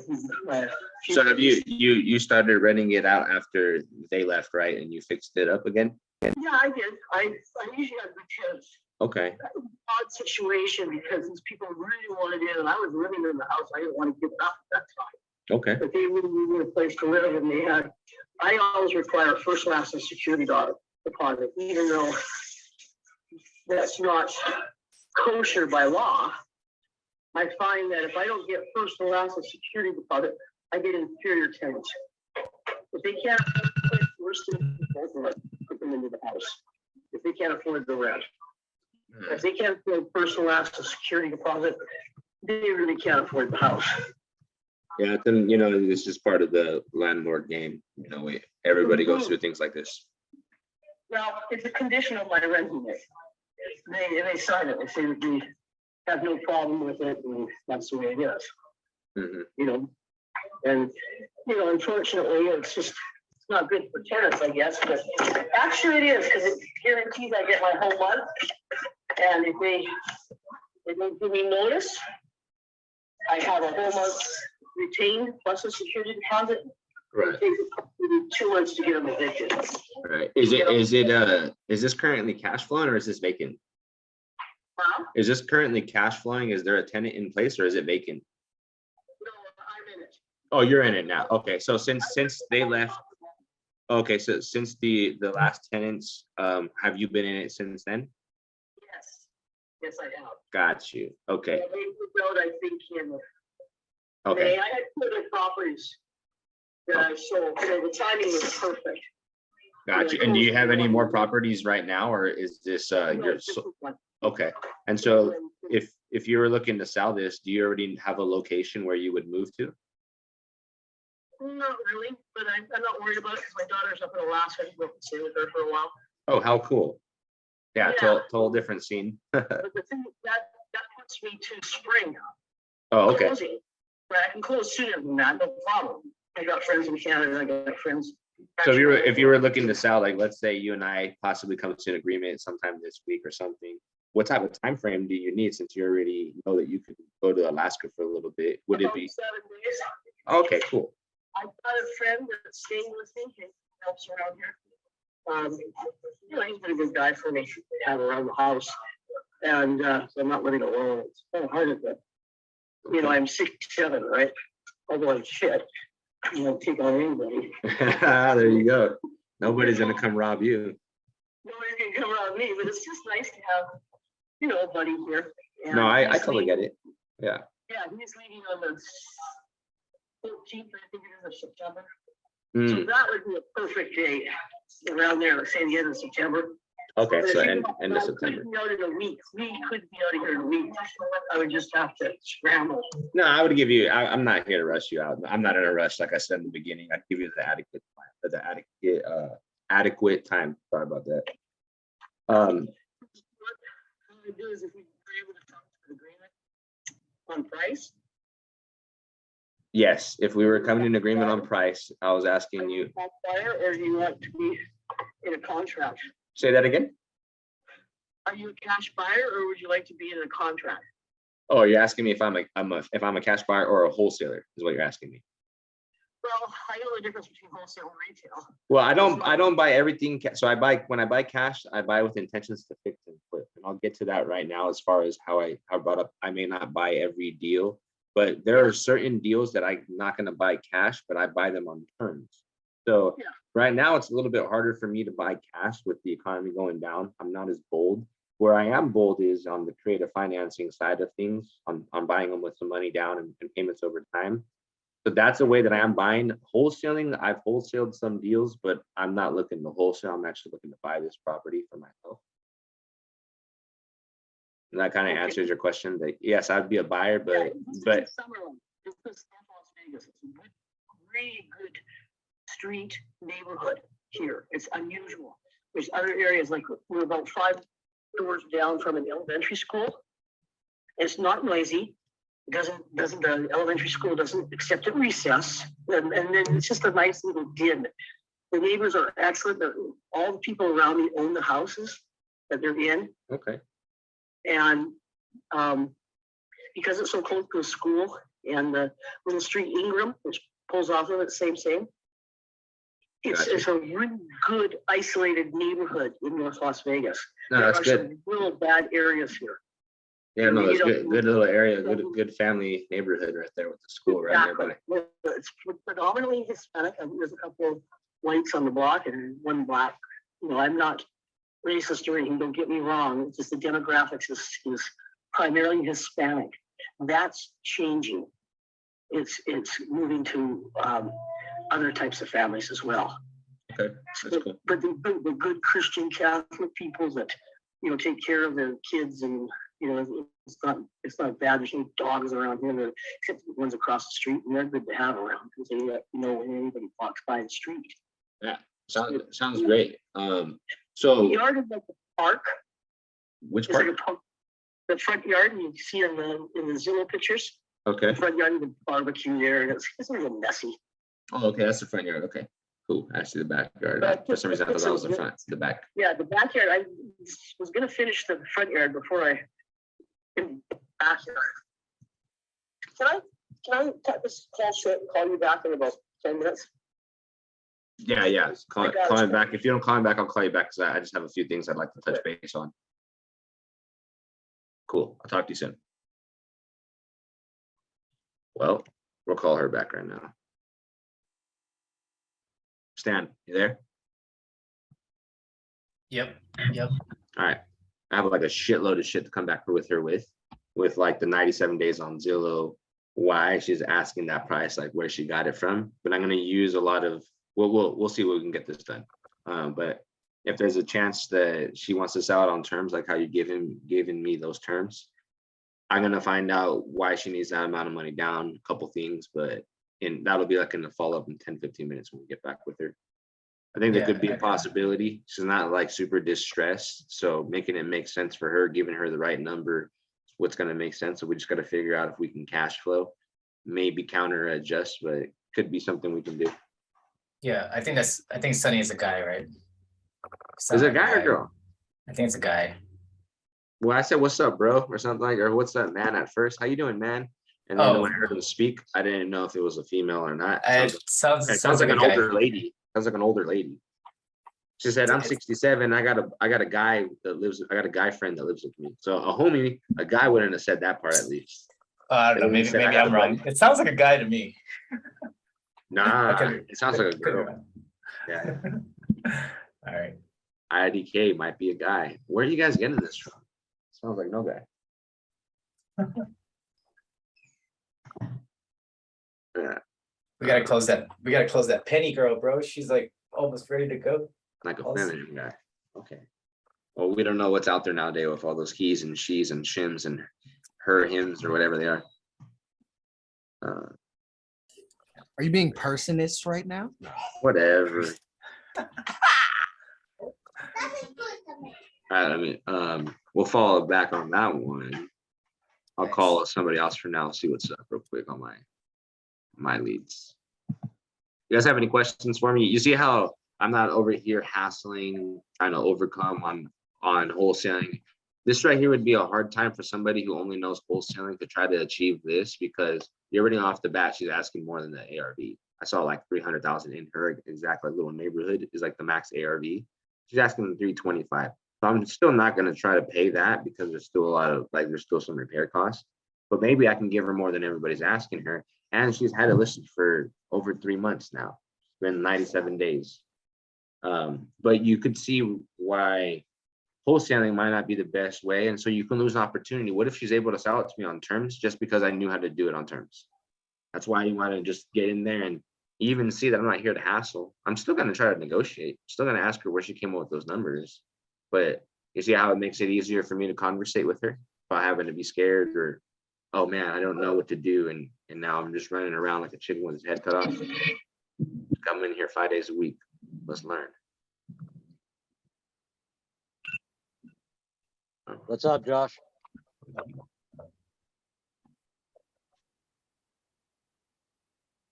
Josh, you there? You on mute? Yeah, what's up? Oh, I'm Gio just, was saying what's up to you. oh, sorry. What's going on? I'm just trying to look up some properties here. We got Busy one, man. got one in Cleveland here, maybe seller finance, owner financing. Oh, is that the one with Alana? No, this is a new one. What's good? What'd he say? Well, I'm just looking at the house now. Someone just sent it to me. They just sent me a link and said owner financing. So I'm trying to look up the house. It's in Cleveland. It's a 4-bedroom, 4-1. Big old house. You want to call that one or not? I gotta see what the if they have it under contract or if it's, I gotta find out. They didn't Oh, get this any is like not like details. an opportunity to call kind of thing. Yeah, could be. Let me know what's up. Let me call it. I guess I'll call this lead right here. We could call that Alana one. I haven't called that one yet.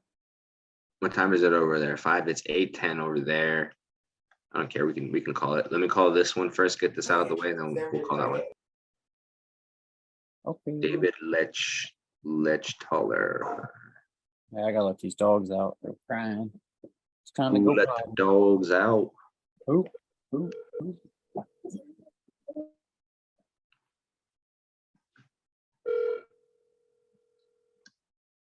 Oh, you know what? Call it from that. 510-206-6720.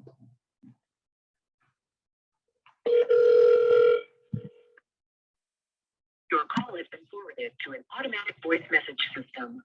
Oh, my bad. Let me call you back.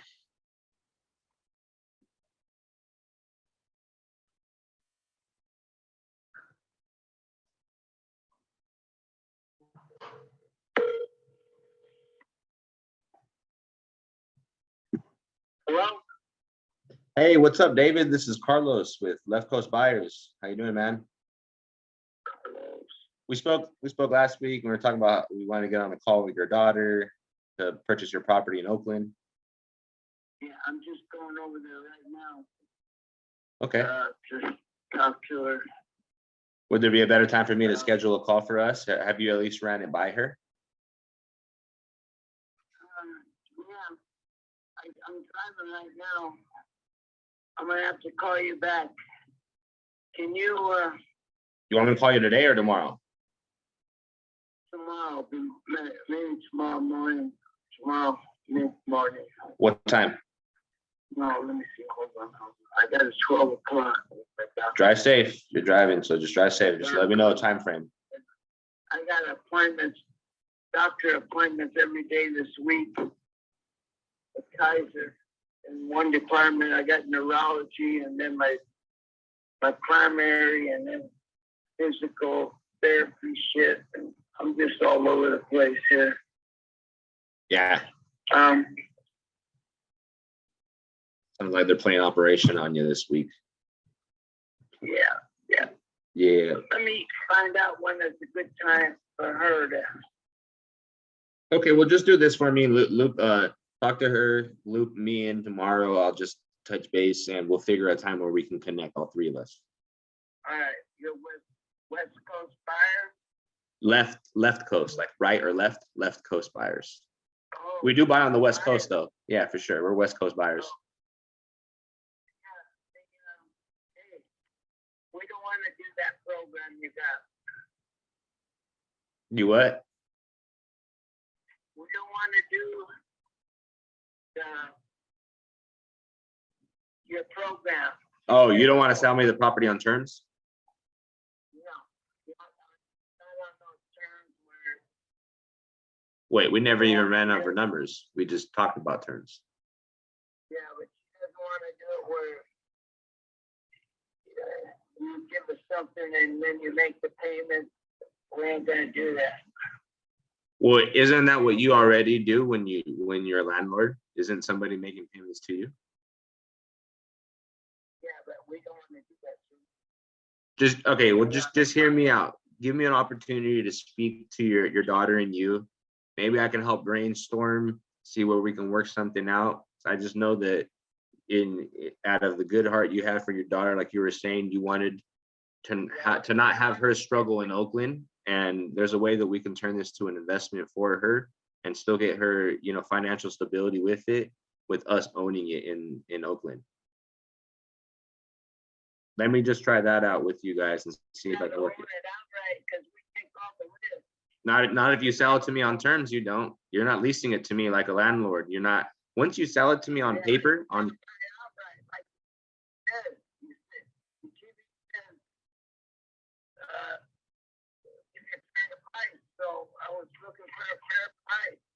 Well, fair to you is a little bit different than fair to me as an investor. So it just didn't work out cash. Otherwise, I would totally love to buy it cash. It's even easier for me to go cash. But in a scenario where the number doesn't make sense, I have to rule myself out as a cash buyer. And that's how I came in with the term option. I still want to buy it. And here's some food for thought. When I buy it on terms, you're selling it to me, so you're not liable to it no more, meaning you don't got to take care of it. You're just getting an income every month.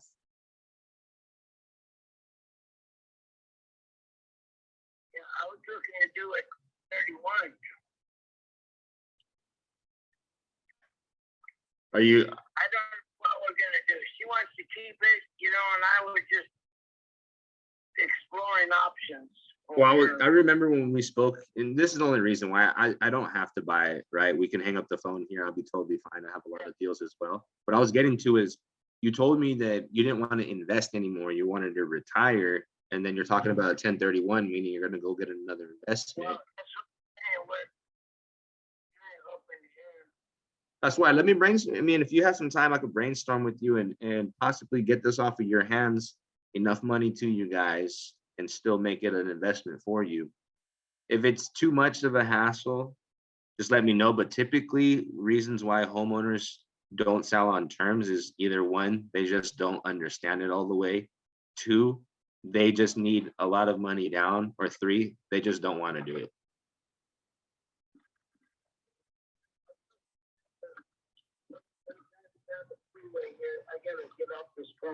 Let me touch base with you later this week. I'll call you, okay? Yes, sir. All right, David. That's it. Bye. All right, I'm gonna put some notes right there.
All rise, motherfucker.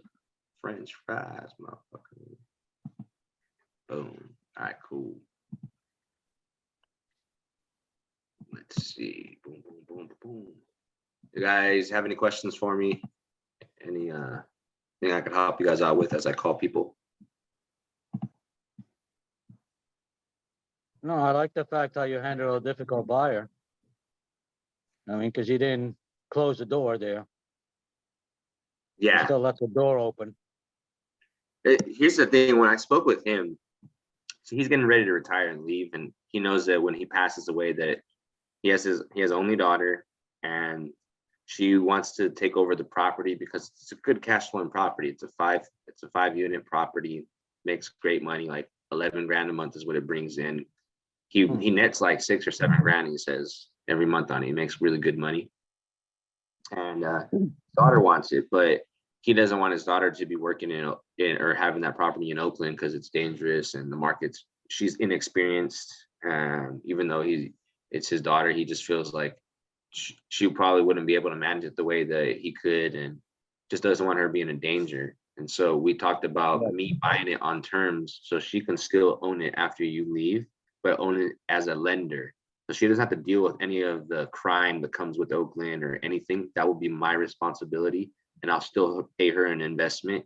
And let's say it comes to a point where you pass, we can structure it where we set her name up in a trust with yours. So after you pass away, the payments then roll over to her and continue. So we protect her in the deal this way. We write it up this way. And he was open to it, but so he must have spoke to his daughter, and daughter like, oh no, I want to buy it. So in a scenario, I would rather jump on a phone call with all 3 of them, make her feel included, because this property is most likely going to be hers after he passes, and see if I can actually get in there and help her out. Even if I can't close the deal, what if I can partner with her and manage it for her, right? Find another way to make some money in the deal, throw myself in equity. You may not know how to manage it like your dad, but I can manage it for you and just pay me the difference. There's always ways to get it. My first Airbnb that I got in Yucca Valley, got a phone call yesterday with a voicemail saying, hey, Carlos, just wanted to check in on the house and how's your Airbnb? And I got an Airbnb in Palm Springs. I live in Los Angeles, which is like 2 hours away. I'm too busy to manage it. Wanted to ask you if you can be my property manager. Why would I say no to that? He's gonna give me 25% of a home that literally is right down the street to do exactly what I do with my other 2 Airbnbs. Cool opportunity. I'm working another opportunity with that homeowner. I couldn't buy it sub 2 because he wanted a certain number.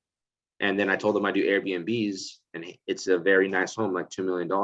And he said he would do the Airbnb, but if I managed it for him, right? So I don't mind picking up those additionals or even assigning that position to somebody else and just taking 20% of whatever cut they're getting, right? You can plug and play yourself. So many ways to make money, but if you don't know, you will never know. There's even assignment fees that you can get. Let's say that I lock up a deal on terms and I'm trying to sell it to you, Gio, and let's say I'm asking for 15 grand and you wanted to give me 10 grand because of the numbers, how it's going to work with the amount of money you're using down. Well, instead of me losing the 5 grand, I think that I could have made more because I know it's a good deal. I could then put it in a note, like third position. Let's say there's a mortgage in first and then the equity seller in second. I can then say, okay, well, Gio, give me 10 grand down, and then I'll put $5,000 in third position, and you'll finance my assignment fee, the remaining of it. And that'll be like a $200 payment for 24 months or until you clear me out, And so there are so many strategies on you not to lower your fees as long as you know how you can structure them. So what's so cool about getting into these deals. Okay. Yeah, it's just for future reference for you guys. So if you didn't have time and you had to pay a management company, out of the 25%, what are you paying? 5%? You got to pay them at least management companies typically will charge 20 to 25%, depending on how big it is, maybe a little bit less. Okay, so you wouldn't be making shit. Yeah, so what I would do is let's say let's say I get too busy and I can't manage actual properties because it takes time to manage them, like at least respond to people's messages and problems and connect people. I could then go to a whole bunch of my friends who are property managers and tell them, hey, I have 2 of these properties or 1 of this property that I negotiated 25% of the revenue. At the end of each month, just give me 20% of your the 25% that you get, the 100% of that 25%, give me 20% and you keep 80 of it, just because I connected you, and we could do some equity split like that. Boom, like this, right? 20% of the 25% that you. Yeah, so 25%, like let's say you're bringing in 20 grand and 25% of 20 grand is $5,000, right? If I tell somebody, give me 20% of 5,000, I gave you the lead. All you had to do was just manage like you always did. You didn't go out there and hustle. I got you this longevity contract, so pay me a management fee on top of your management fee. And people are willing to do it, man. Yeah. So I have 2 other deals like that where I just called one of my partners on my Airbnb deal who also does property managing. I don't have as much time, and just told her, hey, would you manage this property that I'm gonna lock up as a management? I don't really have too much time, but you take all the profit and just give me 20% every month as a residual. It was like, no brainer, boom, let's do it. And so we're structuring that right now. And I'm not gonna have to do anything, just connect them. And then she knows that I have more opportunities that are gonna come to me. So she also knows that there's value that she wouldn't mind exchanging with me. Then you have contract for that so you don't get screwed.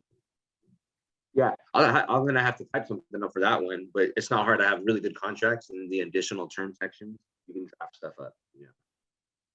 Nice. Yeah. Okay, let's do this.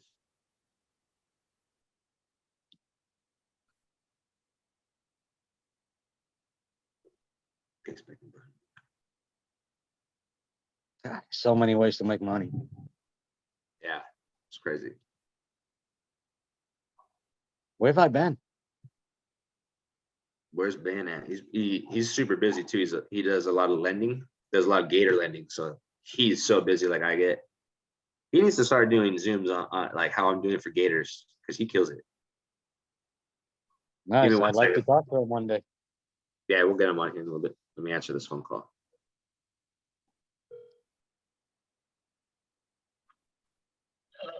Yo, what's up, my guy? What's going on with you, bro? Not much. I'm Just just like, putting up on the property right now. Yeah, my homegirl, well, one of my players' mother, my little league players' mother. I've been searching this house up for the longest, but she said she was gonna let me list it. I was telling her, like, hey, I can help you on multiple ways, like me listing it, I won't make as much, but me wholesaling it or offering it on turn, I make more than what I would listing it, especially with that house work. Okay.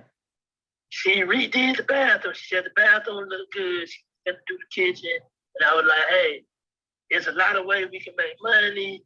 I like, you know, we can do it on terms, or we can do a straight cash offer, but I know with you probably buy it on terms.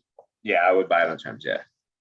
But she definitely, okay, so she got all this. Oh, she got all this. Okay, let's go.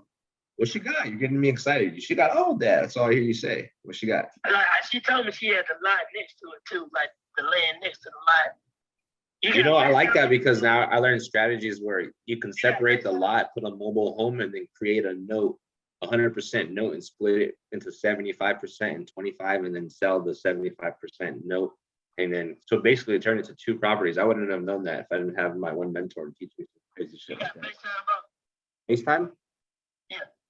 Yeah, go ahead, FaceTime me. Up in What, you already have, is this deal locked up or what's going on with it? All right. All right, cool.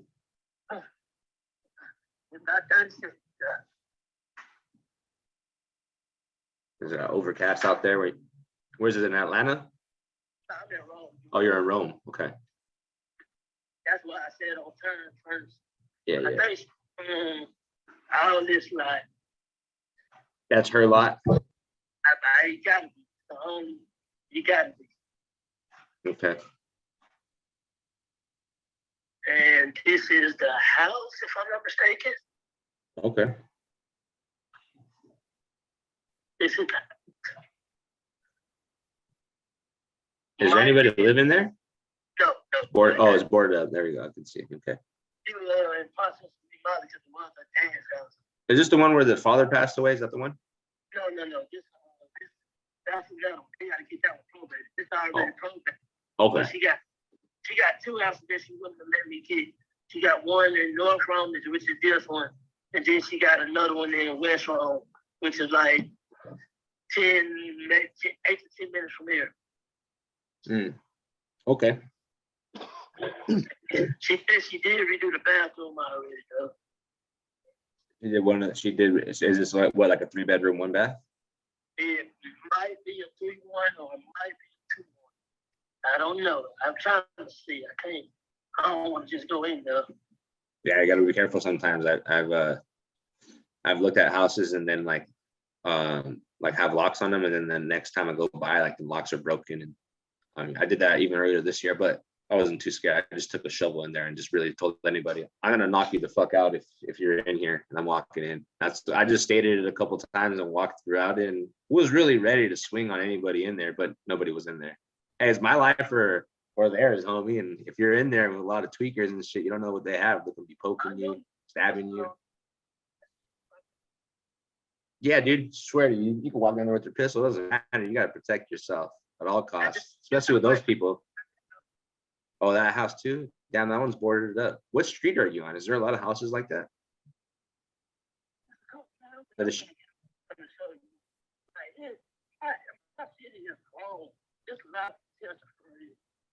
I'm on a Zoom right now doing live calls and stuff, so won't be able to jump on a long call with you. But I took it because I thought maybe you needed my help right now. But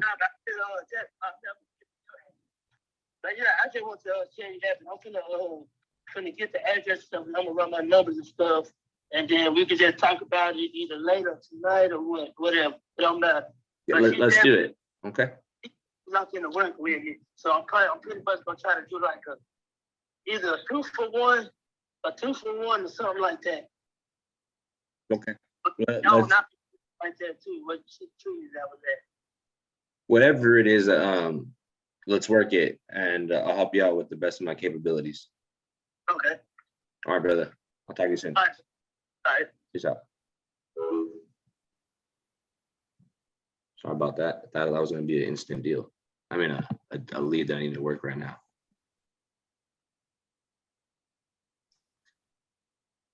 All right, let me call this guy.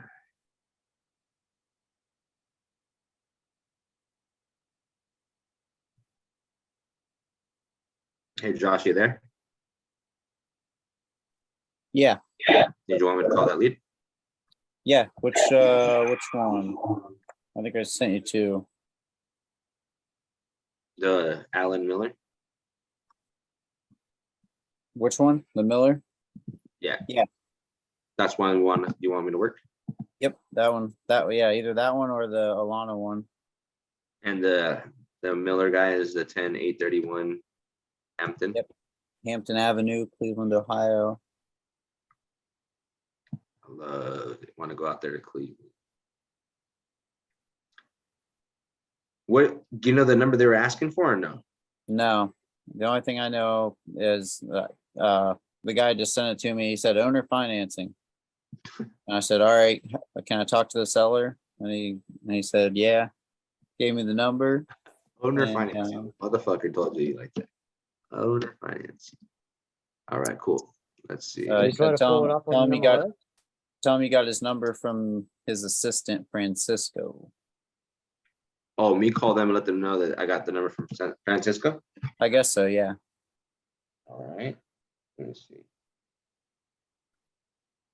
I don't know if that guy's in here. I don't know. Francis? You got a Francis in the house? Nah. Nope.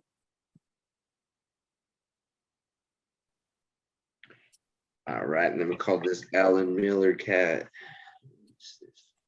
What is this year sold? It is 19. 03. Okay, cool. And that's 1,600 square feet. So we hit it right here. 19. Yeah, there was on June 30th, right, pretty close to that, there was a 4-1. Not too bad from that. Like it looks pretty close to that one for 295K that sold. Why did this sell for 630? You think somebody bought a bundle of homes? There's no way that one's 630 when nothing else is in the area. Yeah. This one for 781. Maybe people are buying bundles. So where is this at? What do you think the comps are on this thing?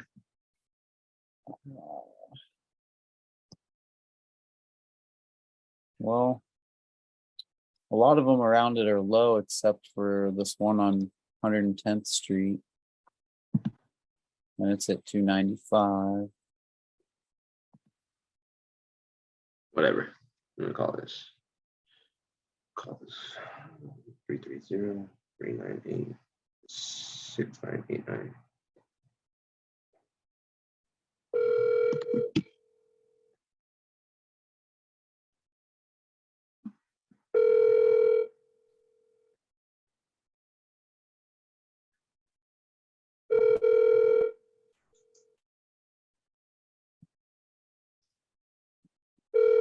Everybody was coming.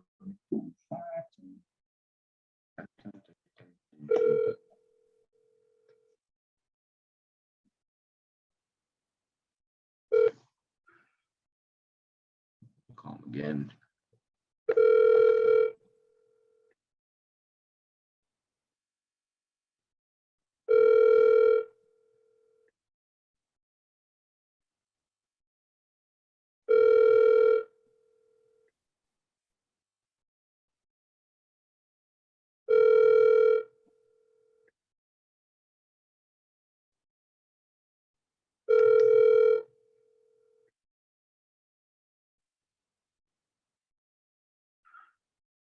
Yeah, this is Alan from A&L Miller Property Management and Investments.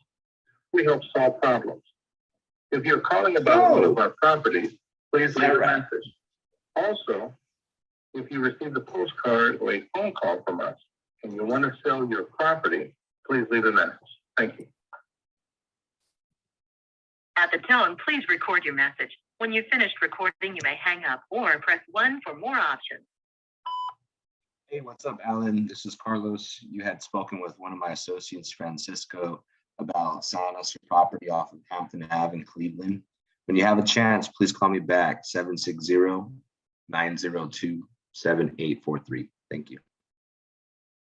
All right, put that in the loop, Josh. Can I? That one sounds loaded. Okay, so Michael, you said, hey, Carlos, there's an 11 unit multifamily that you mentioned and dropped 100 grand. They're still wanting to sell it cash? They don't want to go terms?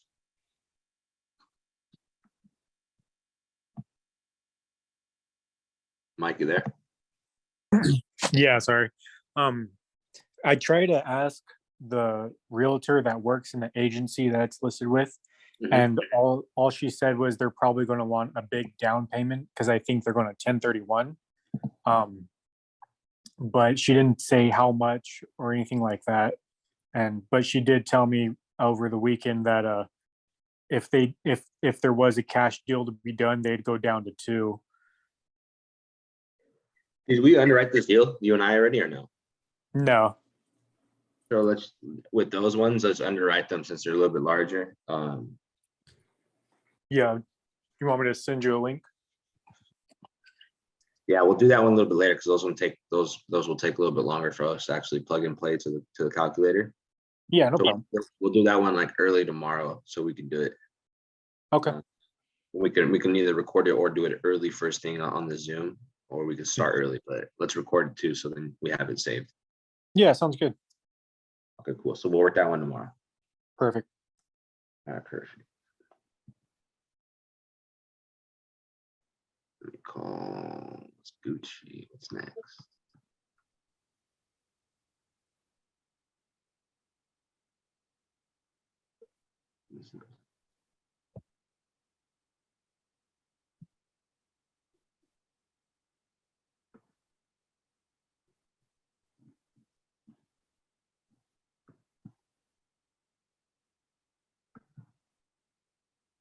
The fuck? Okay.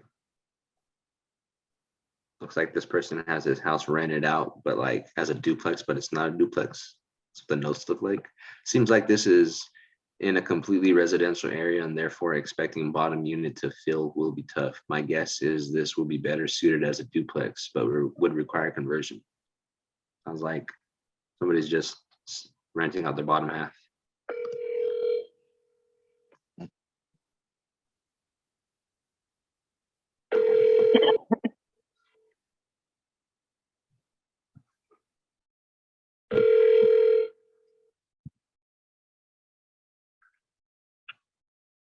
At the tone, please record your message.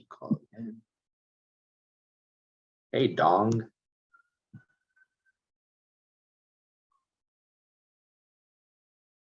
What's up? Did you say my name? I said Don.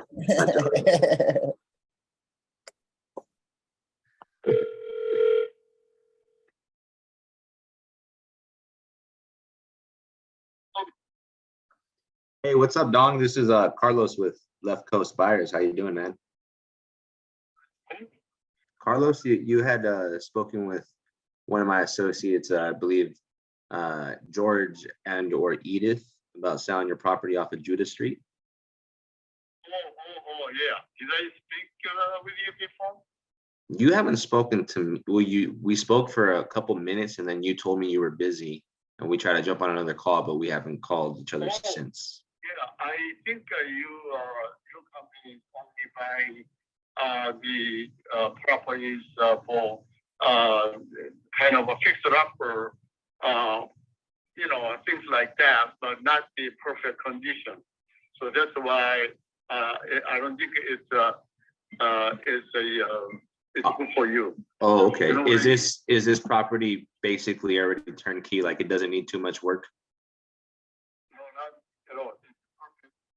Completely remodeled. So it's nothing to do with it. Oh, okay. I totally get you. Okay. So when did you guys do the remodels to the house? Okay. And so I'll just let you know how we work. We do buy mainly cash for homes that need work so we can make money, obviously fix and flip.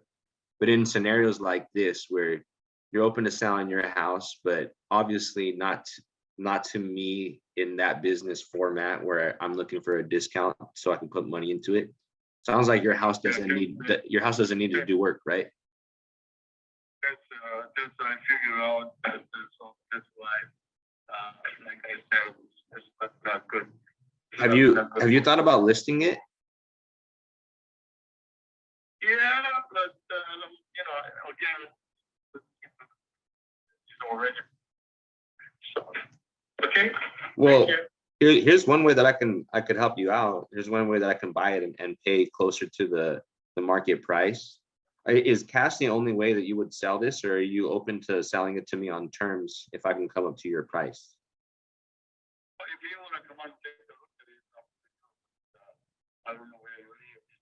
San Francisco. No, I don't live in San Francisco, but George and Edith, they do. I live in Palm Springs, but George and Edith, they're the ones that originally contacted you. They live nearby. I don't mind having them walk it, but I do want to find out before we walk it, if I'm able to come up to a price in your liking, right? If I'm able to give you that price, would you sell me the house on terms?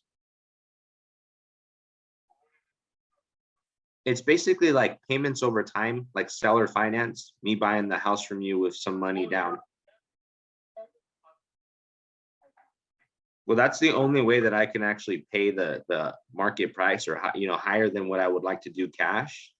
So if this is something you're open to, do you think that we should move forward on a discussion with it today, or do you need a little bit of time?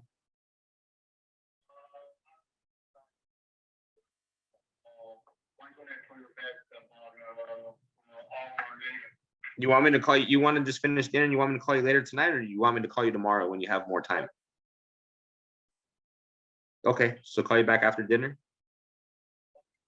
Okay, that's what I'll do. I'll call you back after dinner, Don. Bye.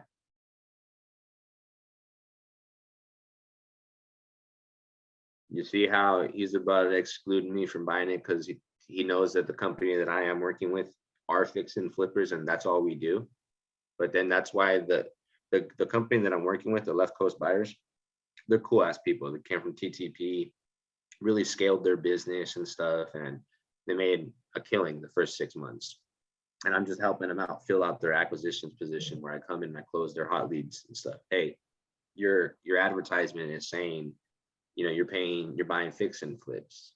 But then I bring up terms, real simple, real quick, and he's open to it. He might have more homes, right? This house is 1.5 million estimate. These are all in the Bay Area, so they're all high priced. But that's the only way I'm going to be able to even get in a conversation, is give him a number he's looking for.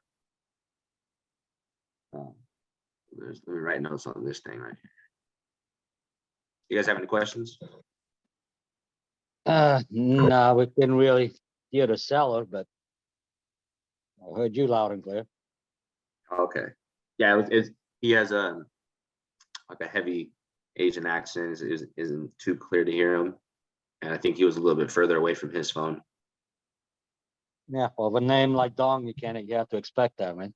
Ah. Dong Kim. I'll give you a minute. I'll be back. Okay.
Yeah.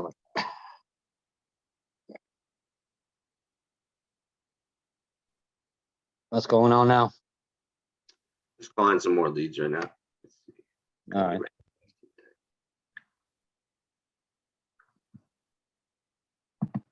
All right.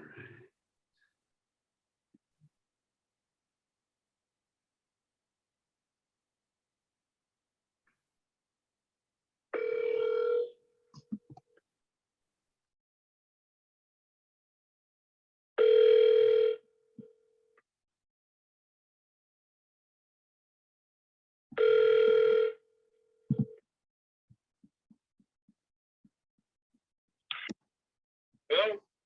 Hey, what's up, Pete? It's Carlos with Left Coast Buyers. Hey, how's it going? It's good, man. Just touching base. Wasn't sure if your wife was coming into town this week, so we could schedule a call for us. Yeah, she did come in, but now she went back.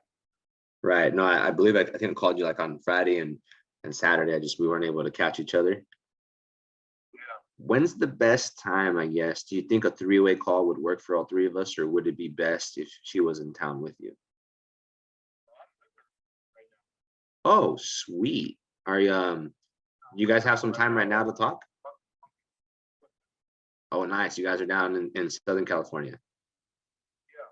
Sweet, man. How's everything? How's the weather difference from up north to down south? Oh yeah, definitely is.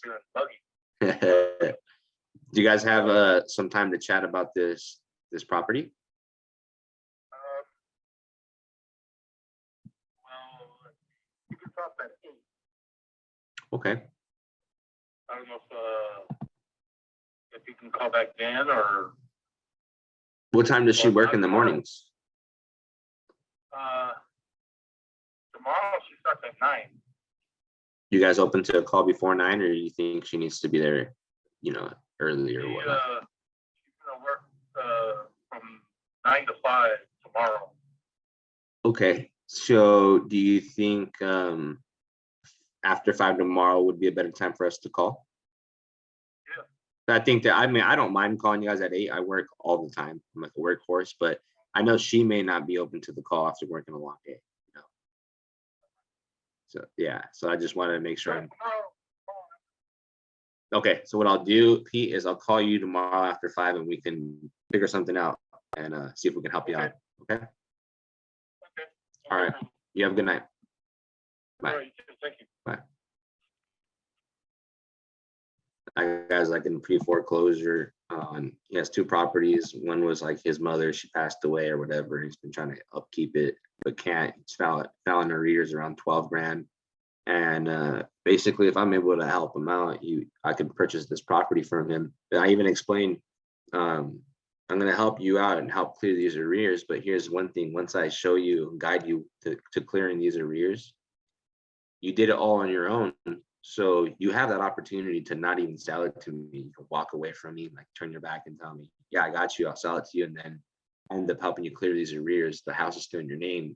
And you have that opportunity to keep that property, which is fine. I don't mind it. I want to help you out since you're in a pickle. The question to really ask yourself is, can you still afford both the payments even after you clear these arrears, these late payments? That was the question that made him think, shit, no, even if I cleared those 12 grand, it's still heavy to clear 2 of those mortgage payments every month and then still have regular bills. And so I'm going to see if I can help him tomorrow, help him do like a loan modification and then purchase that property subject to and roll out, get a free house that way. Help them out, help them from saving his credit, from messing up his credit. He goes into foreclosure. The next step is auction. You go into auction, no bank will loan you for 7 years. File for bankruptcy. I mean, we're here to help out other people purchasing on terms in scenarios where they're really distressed, like this guy. So offering him a down payment and then take over the loan. Yeah, or like sometimes when people are this distressed because they are the ones who truly messed up, a lot of them don't fight for a lot of equity for the fact that they're already in a pickle. I'm already so behind that, hey, if you can just pay my arrears and save my ass, you can have the house. And Without a down payment. yeah, so you can really like low down payment unless the house needs a lot of work.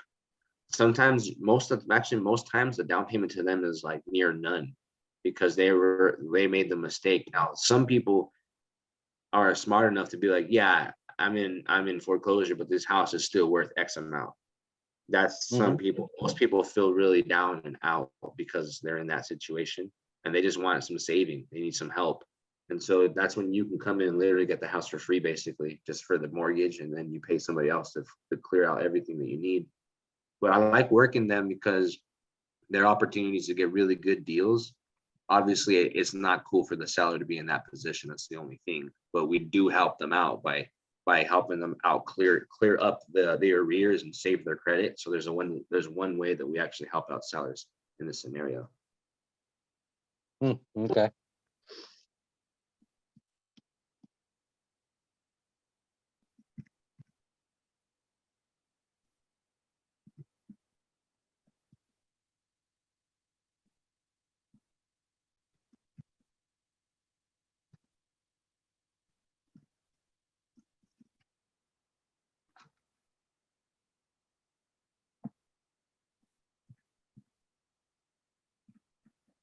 Makes sense. How's everybody doing? Good. Let's see what else is in.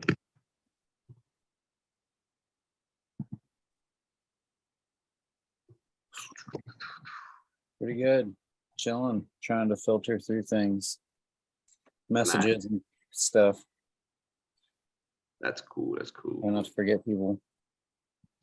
Hey Sam, what's going on with David? Say that again. Sorry, I said Sam. Oh, Sam. Hey Sam, you there? I think he's done gone. Yeah, he's probably doing something. See if he has a lead ready to go. Call some more. Yeah, my bad, man. I'm here. Oh, what's cracking with David? Man, I said, let me know whenever you're ready. I know you're busy. We're still interested in buying it, and he didn't respond to that. He chimed in to let me know he still wants to sell it, but then he disappeared again. Okay, what's his number? Let me just call his ass. Yeah,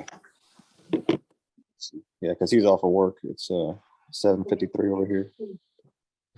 7:53. Yeah. Cool. All right, it's let's see. 225 Uh-huh. 954. 954. Yep. 8002. 8002. California. All right, this one was, okay, I remember it was 150 purchase price. He wanted $30,000 down, 3.5% for 5 years or 10 years? 10 years, huh? Yeah, he said 10. Cool.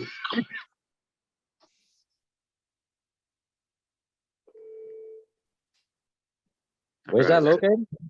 For his address, Louisiana, Ah, New Orleans. I was gonna put that. Okay, because I saw California all the way down. It's just California, that price? No, I just forgot the address. This is David Obra. I am unable. 7719 Dorset Drive. Dorset. At the tone, please record your message. When you are finished recording, you may hang up or press 1 for more options. Hey, what's up, David? This is Carlos. Working a deal with you and with Sam on this duplex that you have out there off of Dorset Drive. When you have a chance, call me back 760-902-7843. Thank you.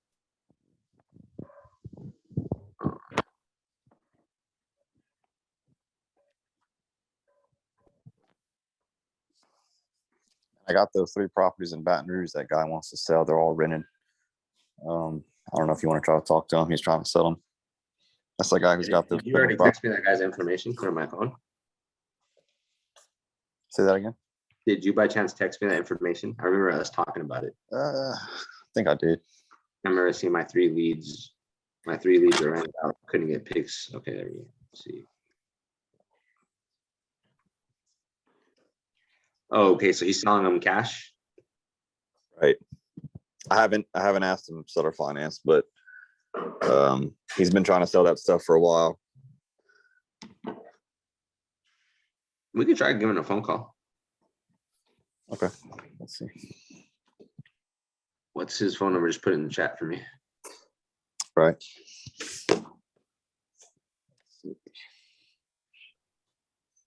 Info 55937.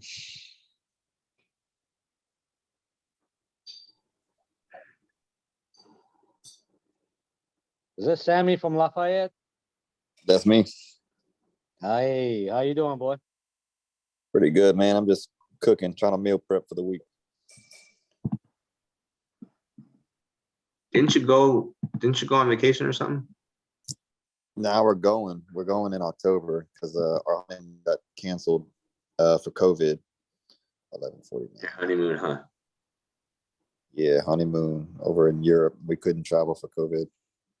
Nah, what a bummer, bro. Getting on your honeymoon. Son of a bitch. The goddamn Yeah. COVID got you. I know, right? Oh man. Okay, I don't know why- Congratulations. Thank you, man.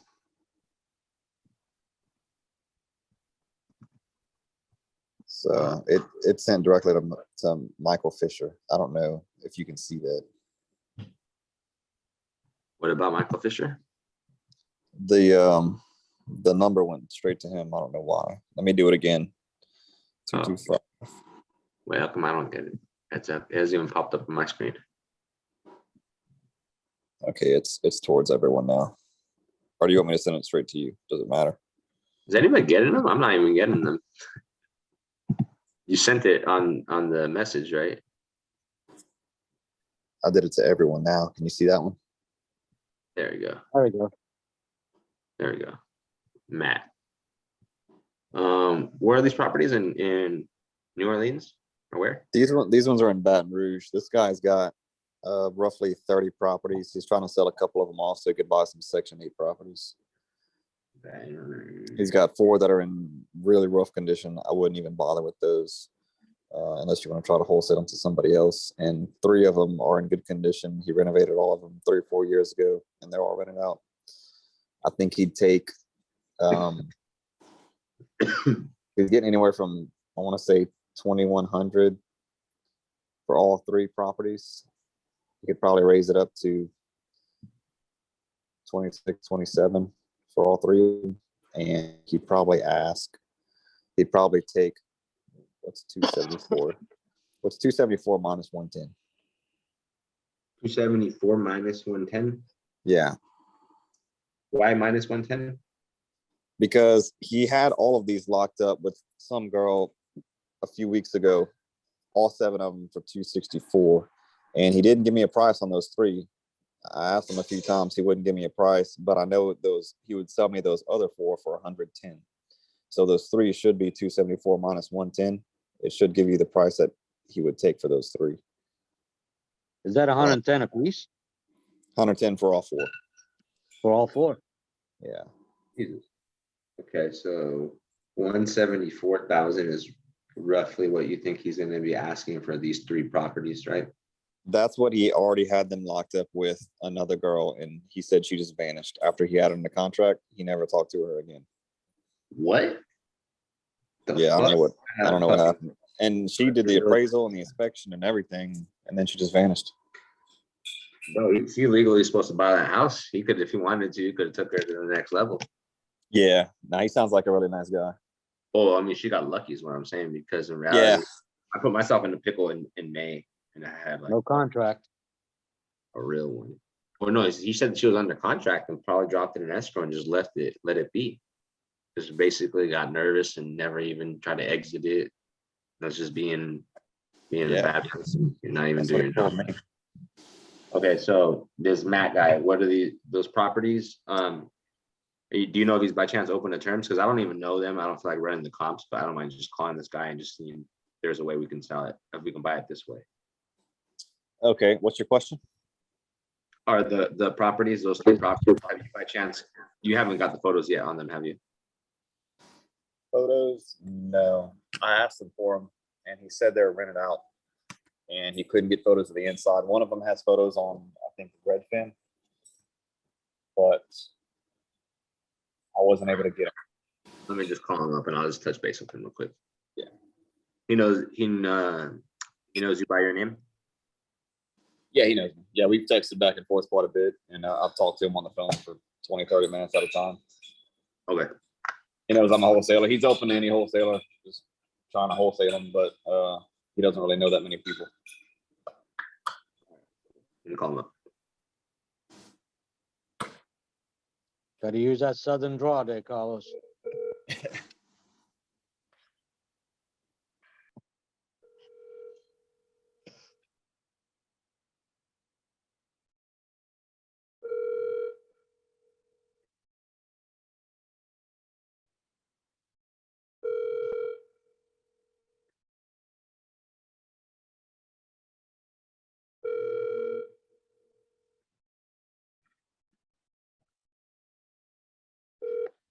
Your call has been forwarded to an automated voice messaging system. 22593. Should I leave him a voicemail or you got it? You're on mute. Hello. Hey, what's up, Matt? How you doing? This is Carlos. Good, Carlos. Yeah, you actually don't know me yet. Nice to meet you.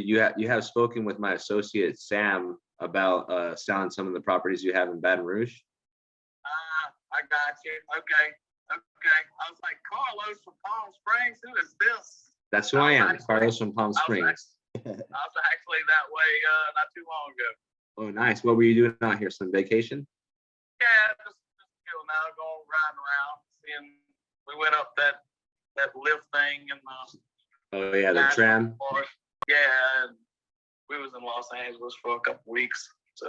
Oh, sweet, man. Nice. Always welcome out here. Yeah, it's cool. Yeah. So Sam kind of caught me up to speed a little bit. I don't have too much my notes on me, but I just wanted to introduce myself and touch base with you and basically just see if there was a way that we can work together on some of these properties. Okay. Which ones you looking at still? So I believe that what he brought me up to speed about, you had, I don't know, I think like 7 properties with another investor or maybe a wholesaler.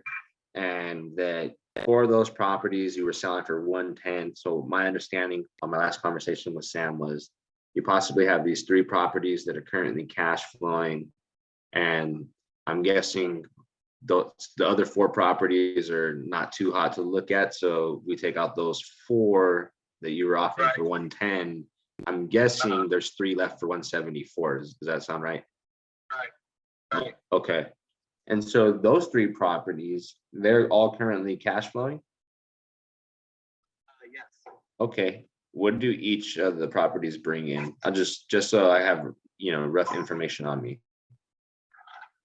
Let's see. So I have 2 that have been there for more than 2 years, Mhm. and I have not hiked their rate up a little bit, but you're probably looking at 20, right at 2,300 Okay. for the, yeah. Okay, for all 3. And 2 of them are a little bit under market, right? Oh, yeah, yeah. Yep. Okay. And because I don't have all the properties in front of me, I can grab them and look at them and basically get an understanding of what I need to do to them. And while I have you on the phone, since I don't have photos and conditions on them, can you kind of just let me know like brief conditions of each property if they're gonna need a little bit of cosmetic work or major work to be done? It depends on what you're gonna do to them. If you're gonna leave them just as like a cash flow, or you're gonna swap over Section 8, depends on what you want to do. If I had to swap them over, what would be the difference if I kept it as is and just slightly touched it up? And then if I had to do a Section 8, what would be the price difference? Wait, you're good if you just leave it as is, because not all of them are rehab. Less than, let's see, that's 23, 25. Those have been rehabbed within the last 2 to 3 years. Okay. So they're good. And actually, those 3 properties all have, I know the Winnebago and North 20th both have brand new roofs on them. And the one on Jackson has a fairly new roof. I'd say probably 5 years old, 7 years old, maybe a roof. But the insides have been completely redone. Paint, floors, the usual stuff. So very minimal. But if you change them over to Section 8, you're probably gonna have to, bring the electrical part of it up to code. Probably change windows out, fixtures, buy appliances, because some of those properties we don't have stoves or refrigerators in it, or central AC, because the tenants take care of all that. So they bring all their appliances. Correct. Yeah, you would have to bring all that up to code and buy all the appliances and stuff. So as far as the central AC is, there's HVAC system, but they don't have the additional window units. They have, you can do window units. You can, just as long as the room has another way to exit. Another window in the room. So the room requires having at least 2 windows to put a window unit in there. That's what the housing authority over here, looks at. Okay, so it needs 2 windows. Did not know that part. Okay. Right. Yeah. Okay. Yeah. But so then, is there currently no AC in there? Just is there any heating or what's in there? Nothing. Nothing. They Okay. provide their own heating and cooling for the house. Yep. Okay. Right on. Now, I don't want to take up too much of your time because I can grab these addresses. I could look at them, but I wanted to ask you this, or I had a couple questions actually. Is anything going through with the other investor on the other 4 properties, or all 7, or kind of catch me up to speed? Where's that at? Has it fallen out? I had one that fell out, and I have another one jumping on it right now. So, but purchase agreement hasn't been signed because I told them I didn't want to sign one until I get, a letter from the bank that they're, capable of getting the property instead of tying it up, Oh yeah, you wanted to see their proof of income and credibility to see if they can actually buy. Absolutely, because the last one held me up 45 days. Yeah, you should, you know what sucks is there's a lot of wholesalers lately that, and wholesaling isn't a bad strategy. I've done it several times. It's just what happens is when you get these new people coming in and they're not learning the game and learning how to improve, they put a really bad name on people who wholesale. I know a lot of bad ones and I know a lot of great ones. And definitely as a seller, for sure, for future references, is definitely just vet them. Always ask for proof of income, ask them for earnest money deposit, maybe some credibility on some of the deals that they've actually purchased. And that helps you weave out the ones who haven't really done anything. What I was getting to is I look to purchase properties cash, and when I do that, I like to do fix and flips in scenarios where it doesn't make so much sense for me up front. Like if I can't get a number that makes sense for me to exit on a flip and make the profit minimum that I need. I basically don't rule myself out as a buyer completely. I just rule out buying it cash. There's one way that I've been purchasing a lot of my properties lately, and it's on term basis. Have you ever thought about selling or considered selling your property on terms? What you mean by that? I mean, y'all's lingo might be different than us from here, you know? Basically, you know what seller finance is? Oh yeah. Seller finance. That's all a term. Like, hey, me and you come to agreement on a purchase price. I give you X amount of money down, and then you allow me to make payments to you for a set amount of time. Right. Okay, so you're doing it as a package. So you gotta understand. I do this on the side. Yeah. You know, I don't put properties on the side, and I don't do this full time. I'm still learning, you know. So it's a way that it's a way that you get to keep more of your money. It's a way of basically still getting a monthly check, but instead of being a landlord, you upgrade yourself into a lender on the home. So you're no longer liable, meaning you don't have to go and fix a broken toilet or broken doors because you don't own the home anymore. It's kind of like, have you ever financed a vehicle before? oh yeah. So like, let's say Wells Fargo picks up this car. They paid the dealership the full amount, but you now owe Wells Fargo the amount of the car. And so in the scenario, Wells Fargo doesn't put their name on the title, you do. And at the same time, Wells Fargo doesn't have to take care of the car tires or oil changes, you do. But in a scenario where you don't make payments, the repo guy is going to come and take your car and go back to Wells Fargo. We have it set up too, where we purchase properties the same way. And you become the lender, we become the borrower. You're not liable to the property anymore. So we own it. We're just making payments to you.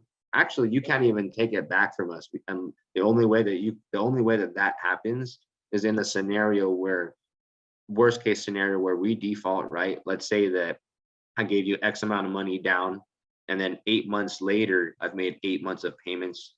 I've renovated the property, and 8 months later, I could get picked up by aliens or hit by a car, something unfortunate or crazy, right? Or then I can't perform on a payment anymore. Well, in that scenario, we protect the homeowner for turning themselves into the bank. So we sign this document. It's called the performance mortgage deed. And what it does is in a scenario where we default, we can't make payments, the property gets deeded back into the homeowner's name, which would be your name. At that moment, we would have given you money down, most likely cosmetically touched up these 3 homes, and then rented them out for the maximum price. And so you would be in the best case scenario situation. I would be the one losing on that end, but that's why I underwrite the deal before buying, so I can make sure that I cash flow. This is a way that I've been known to purchase properties and pay more than cash investors. If this was a way that, you know, might interest you, would you work with me on it if I can get closer to your asking price and make it make sense? I do a little research on, you know what I mean? I have to look into it a little bit, you know? It's not your traditional cash purchase. I could even send you some videos. It's called seller finance or subject to. I could send you some videos on it so you can have an understanding.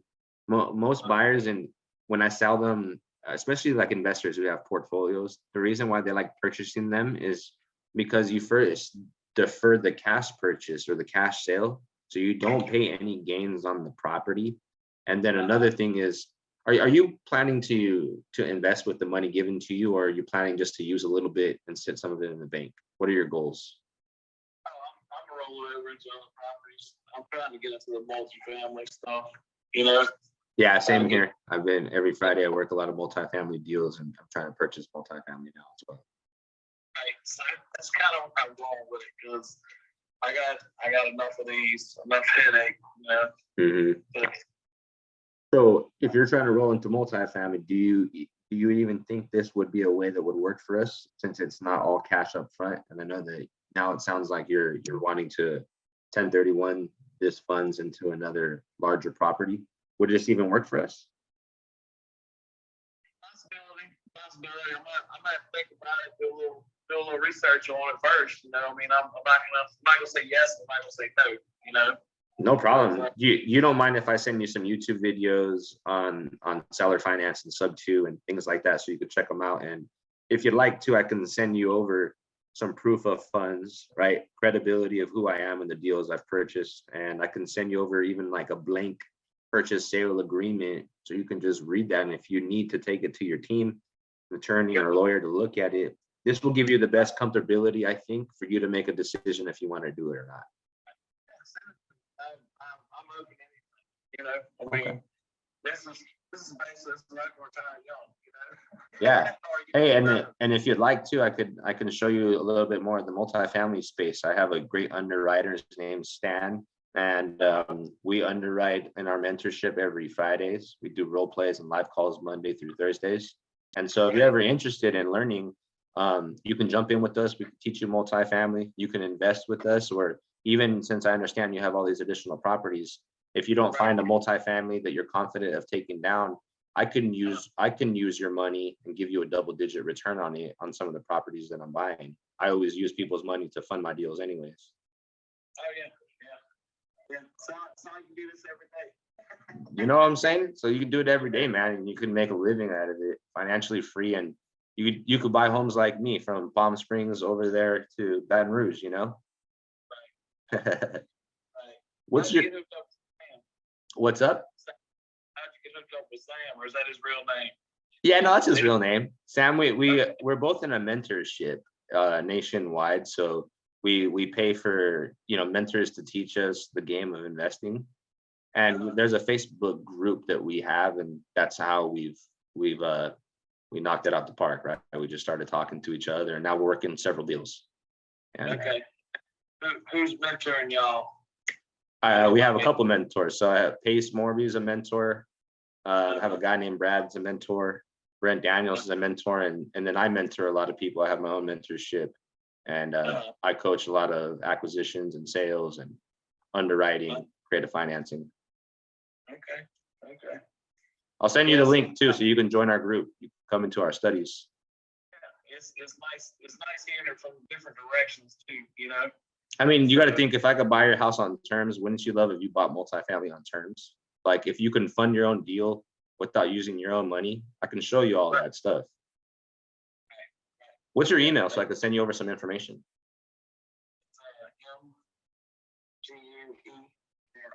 MGUERIN Uh-huh. 9377 at Yahoo. Okay, so MGUERIN 9377 at Yahoo. That's me. Yep. That's right. So what I'll do is later on tonight, I'll go ahead and send you over some credibility, some proof of funds, some of the deals I'm working on, and I'll send you some links on what seller finance is and links to our mentorship. Okay. Sounds good. I'm looking forward to reading some of that stuff. I'm always interested in, looking at different ways of doing things, Good, man. I think this is going to be your best way to make a lot of money doing it. You're going to learn from a lot of people doing the same thing already, like Sam and I. And we'd love to work with you, not only just buy your house, but if we can make a lot more money with you and exchange value, let's do it. Okay, let's do it. Send it to me, and we'll stay in touch. Thanks, Matt. You have a good night. All right. Bye. Bye. There you go, Sam. Awesome, man. Thank you. No problem. It's cool. We bring him in here. Maybe we can buy his property. Buy a property, bring him in here. He can work it. He has funds. Maybe we can use his funds together. What if we get to find a multifamily and I'd say, hey, we just paid you X amount of dollars, cash or even if we did creative and gave them some money down. You don't know how to do it. Stan and I can do it, and we'll syndicate the deal with you and use all your money to fund the deal. And then we can show him the ropes, right? So it's always good. Same thing. If you're able to turn a buyer into a lender, great. If you could turn them into a home lender like the bank, great. Now, if you can take their money that you give them down and then also turn that part into a lending opportunity, even better. That's how you knock two birds down at one time, is using, you've already not put them down as a seller. You're buying, you're gonna make money from that scenario. And then at the same time, have funds for you to use for your own deals. Boom. Just always even like asking them another question, like if I was only working one deal. Okay, this house isn't gonna work. Do you have any other homes? Right? That's one way to open yourself in the conversation. But it's a good cause, and I hope that, you know, somewhere down the road we can make something happen with him, either him funding deals for us or us buying these 3 properties on terms. For sure. Yeah, and he may come in this group with us on Friday and see what we're doing. He might want to get rid of all his other properties if you perform on those other ones. And then like if he just did like how he sounded, all he needs to do is just jump on the phone with me, like get on these lives and just hear the strategies, and he'll be like, damn, this is like magic. When I started hearing Pace talk, and I'm like, I just found out what wholesaling was. And to hear all these advanced strategies, I've schooled people who've been doing this shit for 30 years, literally schooled people who've been doing the traditional way of purchasing properties, putting money down, pulling credit out. You know, they can only buy so much because they only have so much credit and so much money. And so I've had people where they've tried to come at me, and I've just told them, well, you're the one in the pickle. I mean, you told me you've been here for 30, 40 years investing, and you're the one talking to me. I remember telling that to somebody, I was like, I'm only 4 months in here, and you're over here acting all tough, and you start getting mad at me, and I'm the one helping you up. You've been doing this for 10 times that amount of years I've been doing this. And that you're still don't understand. And so you'll meet a lot of people who are in this game. And it goes back to that scenario where I say, whoever you learn from, like you can cut a tree with a spoon or a chainsaw. They'll both do the job. Just one's going to take you forever, and the other one's going to cut multiple trees in a day. And I just got to learn from Pace and another guy named Brad. And, you know, we're using chainsaws over here, cutting trees. We're not using spoons. Right. We'll get him in here. Yeah, we'll get him in here. Shit, guys. I'm going to wrap. No, wait. We got one more stand right here. I was going to wrap it up, but here, we'll do this. No, don't call her. I just called her. She said that you're talking about the one on text. I text you. Yeah, I just called her. She said that she's not ready till Saturday because she said that there's renters still in the property. So I told her I'll call her back when she gets up to the property. So probably next Monday. If you want to follow up with that guy that or Sonny. Yeah, those guys call Sonny back, the girl. I was like, hey, my boy Stan doesn't know if you're a guy or a girl. I'm not the one asking, but my buddy Stan Lopez. You don't need to tell him if you're a guy. We can just judge on the chat room and see if everybody thinks it's a guy or girl. Let me call Sonny real quick. Don't put me in that situation. Okay, or Steve. Let me check with Steve too, Dustin.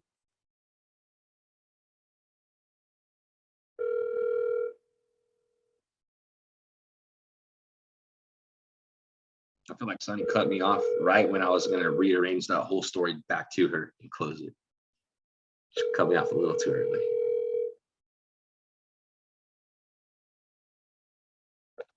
Your call.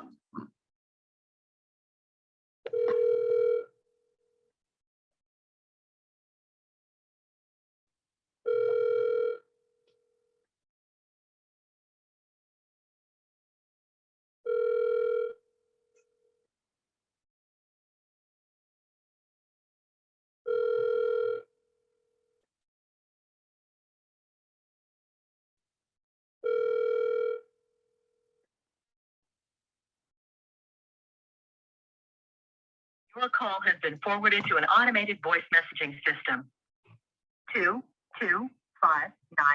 22593711149 is not available. At the tone, please record your message. When you've finished recording, you may hang up or press 1 for more options.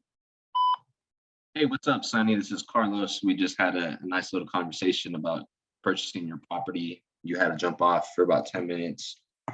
Just getting back to you when you have a chance, call me. text me. My number is 760-902-7843. I'd love to discuss a little bit more about buying your house. Thank you. All right, so we'll go with that. And then let me just call one more guy, Steve. Okay, so it's only 7:30 out there in the Mountain Central time. Gotta go out to Boise, man. Look, the properties look nice. The prices are up there, like if they're almost like in California pricing. SoCal. Because all California moved here. Oh, that's why fucking Californians changing the goddamn prices over there. Yeah. Living in California is like living in your own country, bro. Oh yeah, I lived up in San Francisco for a little while. Oh yeah, that's like living in your own country. Hmm. I texted Steve like 20 minutes ago, and after he had responded to me, he hasn't answered, but I'll just call him up anyways. Cool. Let me just get to his address.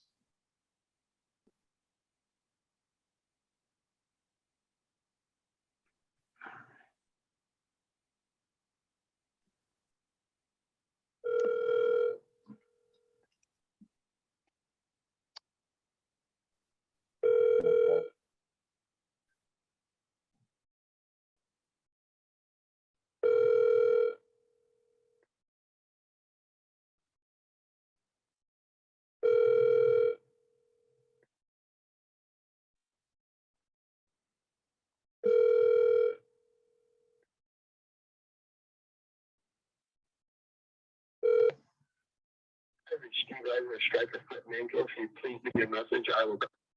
All right, well, that was that on him. He didn't answer.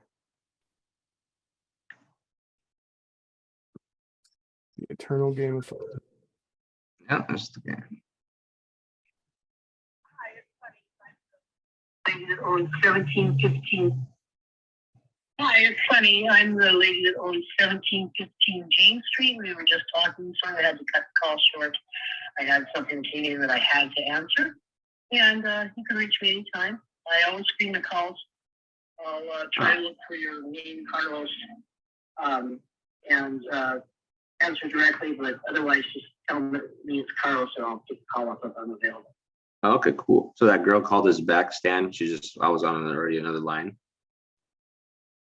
So she called, left a voicemail after she Talking hung up. about Sunny? Yeah. Okay, So she now called that us. sounds like a girl. That sounds like a girl now, right? It sounds like a girl, yeah. Okay, cool. Because it sounded like a girl the entire time to me. And now you Oh, my agree. bad. I'm gonna say, hey, Sunny, how you doing, miss? Sunny could be a guy's name too. I've met some. The only thing is where I feel like she's a girl is because a guy wouldn't say, oh yeah, I got my guy friend living with me. That guy would have just said, yeah, I got my homie or I got my friend living with me. Guy or Yeah, girl. right. You know? Right. Girl wouldn't really state. A girl really wouldn't state like, oh, I'm having a girl would be the one to state, oh yeah, I have this guy friend to help me out around the house. He also stays to help me with all the heavy stuff. Now you just gotta be real feminine. You can't do it. Rather answer by the person's name. That's the safest way. Yeah, they're answered by, what did you say? Say better answer by the person's name. It's the safest way. Oh yeah, exactly. Just go by Sunny. Hey, Sunny, instead of Miss or Mr. or whatever. Try to get on the right foot, right? Yeah. 5129.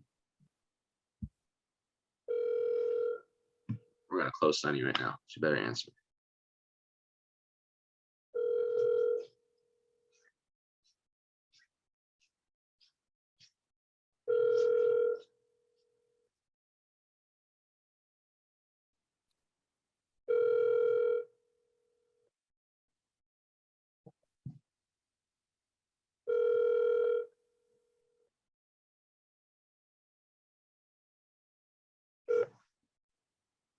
Hi, sorry I missed your call.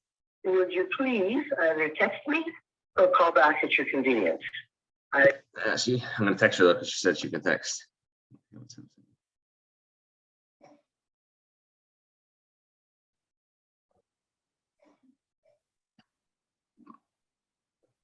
Text or have a call you.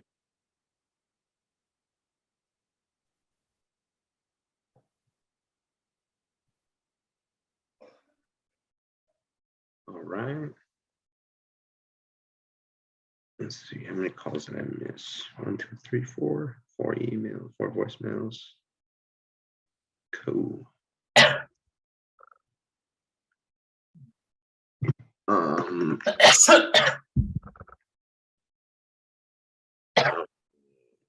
see. See if I have any more leads to call real quick. 25.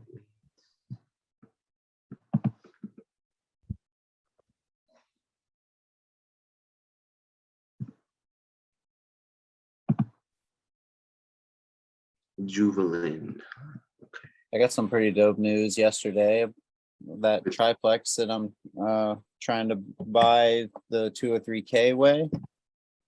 I had got a hold of the seller and worked him on price a little bit and got him to come down $30,000. So that's pretty sweet. You talked to Matt already? Not today.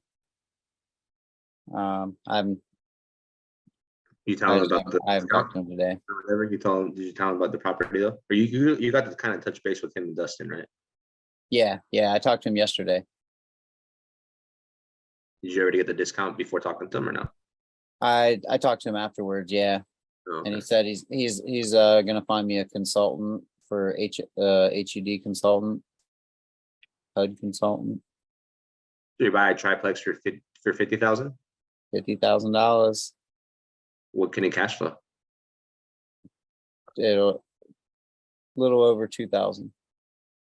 It's like a no-brainer. Yeah, and so I'll get How a much do you think you need to put into the rehab?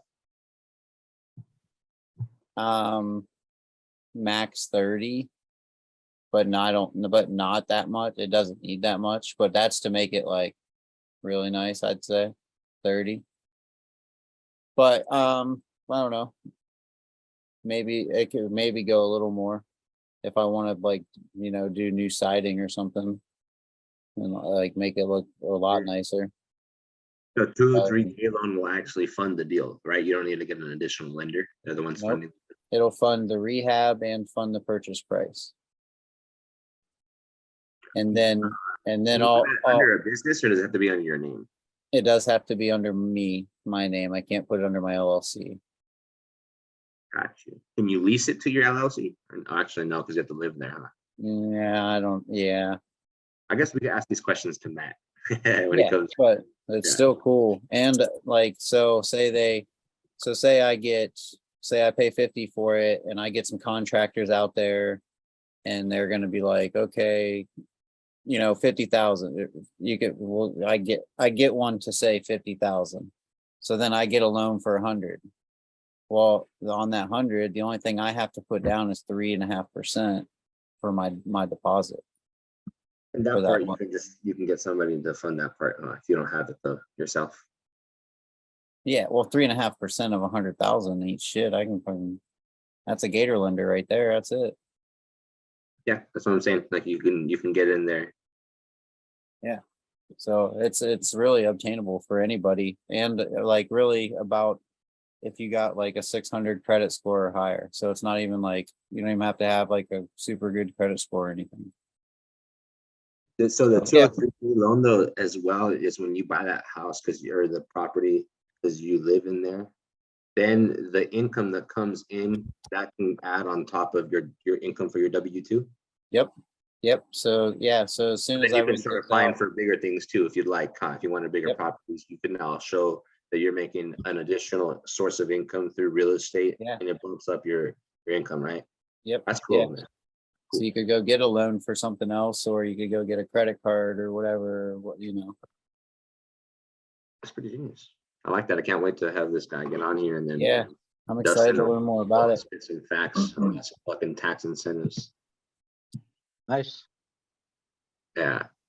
But like, somebody, we were talking earlier, like, in one of the role plays, one of them just waited for the other one to give the price. And that's what I did yesterday too, with my seller. I was talking him down and he was at 80,000. I was okay with that.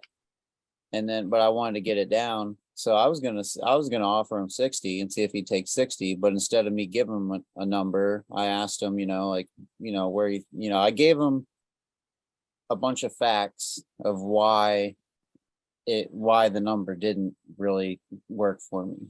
So with them facts, I asked him what he could do for me on the price, and he came back. He's like, well, lowest I can do is 50. I said, all right, well, I'll have paperwork to you this week. We'll get that under contract ASAP. Yeah, and you locked it up. Yeah. Did you So already, did you write excited. it up? Huh? Did you type it up already? Nope. You need help typing it? Yeah, I think I do. I need to edit some things. Just like the states and stuff, the state and stuff like that. Okay, maybe I can help you out. I know you. Write it up. Nice job, Josh. Good Thank job, you. Josh. Very cool. Thanks, guys. I owe it all to you guys. Learning and helping each other, and we're all picking up a little bit of pieces, and that's why I like to share little things too, even if it's whatever. If you guys might have heard it before, you might have done it before, but somebody might not have. And I'm new, so I'm excited that you got a. It's cool that you brought up. I was talking to Josh yesterday, Dustin. I was telling him that it was cool that Josh was trying to find out about this 203K loan, and it was cool that you happened to be in the Zoom, knowing somebody about 203K loans when Josh brought it up, because it put Josh in a position to confidently want to move forward in buying his first property. Mm-hmm. Which is dope, Dustin. So thanks for being there, because it helps out Josh so much with his mindset and confidence, and knowing that he got an MVP player on his side. It's gonna kind of show him a little bit of the ropes. At the same time, educate us all on what 203K is. Yeah, it's the best thing about having a well-rounded community. Everybody's connected in different ways. So you continue to expand. We'll have solutions for everything. Fire, bro. yeah, I appreciate it. Mm-hmm. Yeah, I'm excited. It just really, it's such a sweet tool that can help like so many, even people that don't even want to be investors, just even first time, home buyers or something like that. Like home hacking, yeah. House hacking, or live in one and then rent the other two. Actually, Alf in the that's in the Powerhouse group as well. He said the home he lives in now, that's how he did it, was the 203K. I was just talking to Alf today. Alf's a man. Isn't that one of the? I don't know. I don't listen to Dave Ramsey. Isn't that one of the actual good things he says? Buy a duplex, live in one, and let them pay it. Probably, yeah. Like the only thing that he says that might be legitimate. No Ramsey. He doesn't like old Ramsey. He knows his market, man. He sells them in all different directions. He knows what's up, yeah. Fucking killed it.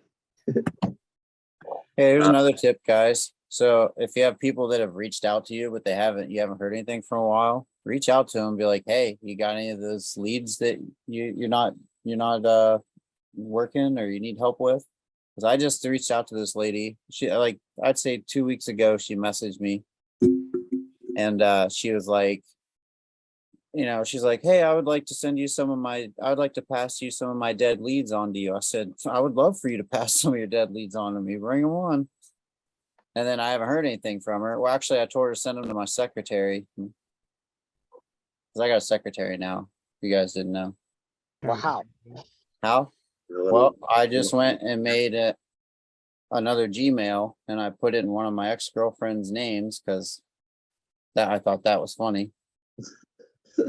And now that's my secretary. You a liar, is what you saying. That's where I have all my leads sent to now. So I keep all my leads separate from all my other bullshit that's in my email. And then when I'm ready to have a secretary, I can just pass that email to them, and it'll already be set up with all the stuff coming in. What's the email? Maria at Thomas Jefferson Investments. Fucking Maria. Yeah. We gotta find a Maria to take that. Maria Gotta Katerina. find you a Latina, so then you can have a Maria on your side working for you. She's Croatian. Croatian. Croatian. Wow. Look at this player over here. Uh-huh. Oh, that's funny. Okay, so I'm gonna call one more client before I cap off this night. Before I gotta actually do some other paperwork right now. But let me call this up. Hey Stan, can you send me over that address? I think I might have it, but I'm just gonna call her up because hopefully 340. 340. Oh, yeah, 340 View Drive, right? Yeah. Mhm. Okay, cool. Hopefully she answers.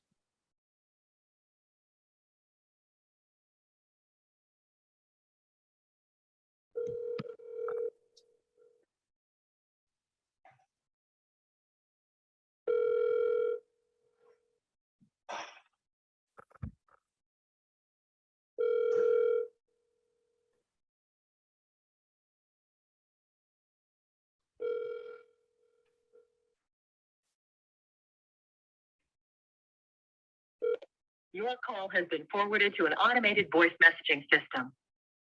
70237102292 is not available.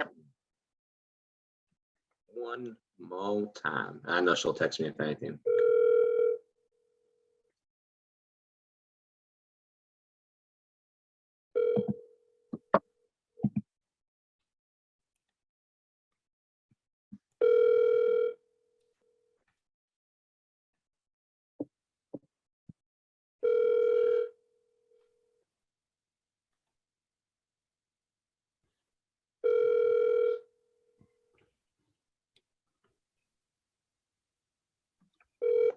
Your call. All right, I'll text her up, and guys, thank you so much. I'm gonna end the night so I can finish up some paperwork, grab some food. Thank you all you East Coasters who are out there. You know, it's 9-10 o'clock over there. Thanks so much. I know it's late. I know you guys have families and lives and stuff, and hopefully this is actual value to you. And you No, dude, I don't have a family or a life. yeah, I'm talking to other people. But Thanks, Carlos. guys, thanks, Dan, Michael, Yosea, Nikisha, Annika, Sam, Tyler, Gio. Thank you guys, Dustin, Casey. Thank you, Carlos. Much love, guys. Guys rock. Have a good night. See you tomorrow. Good night. Good night. Good night. Good night. Good night. Peace Ross, out. Sam. Good night. Love y'all.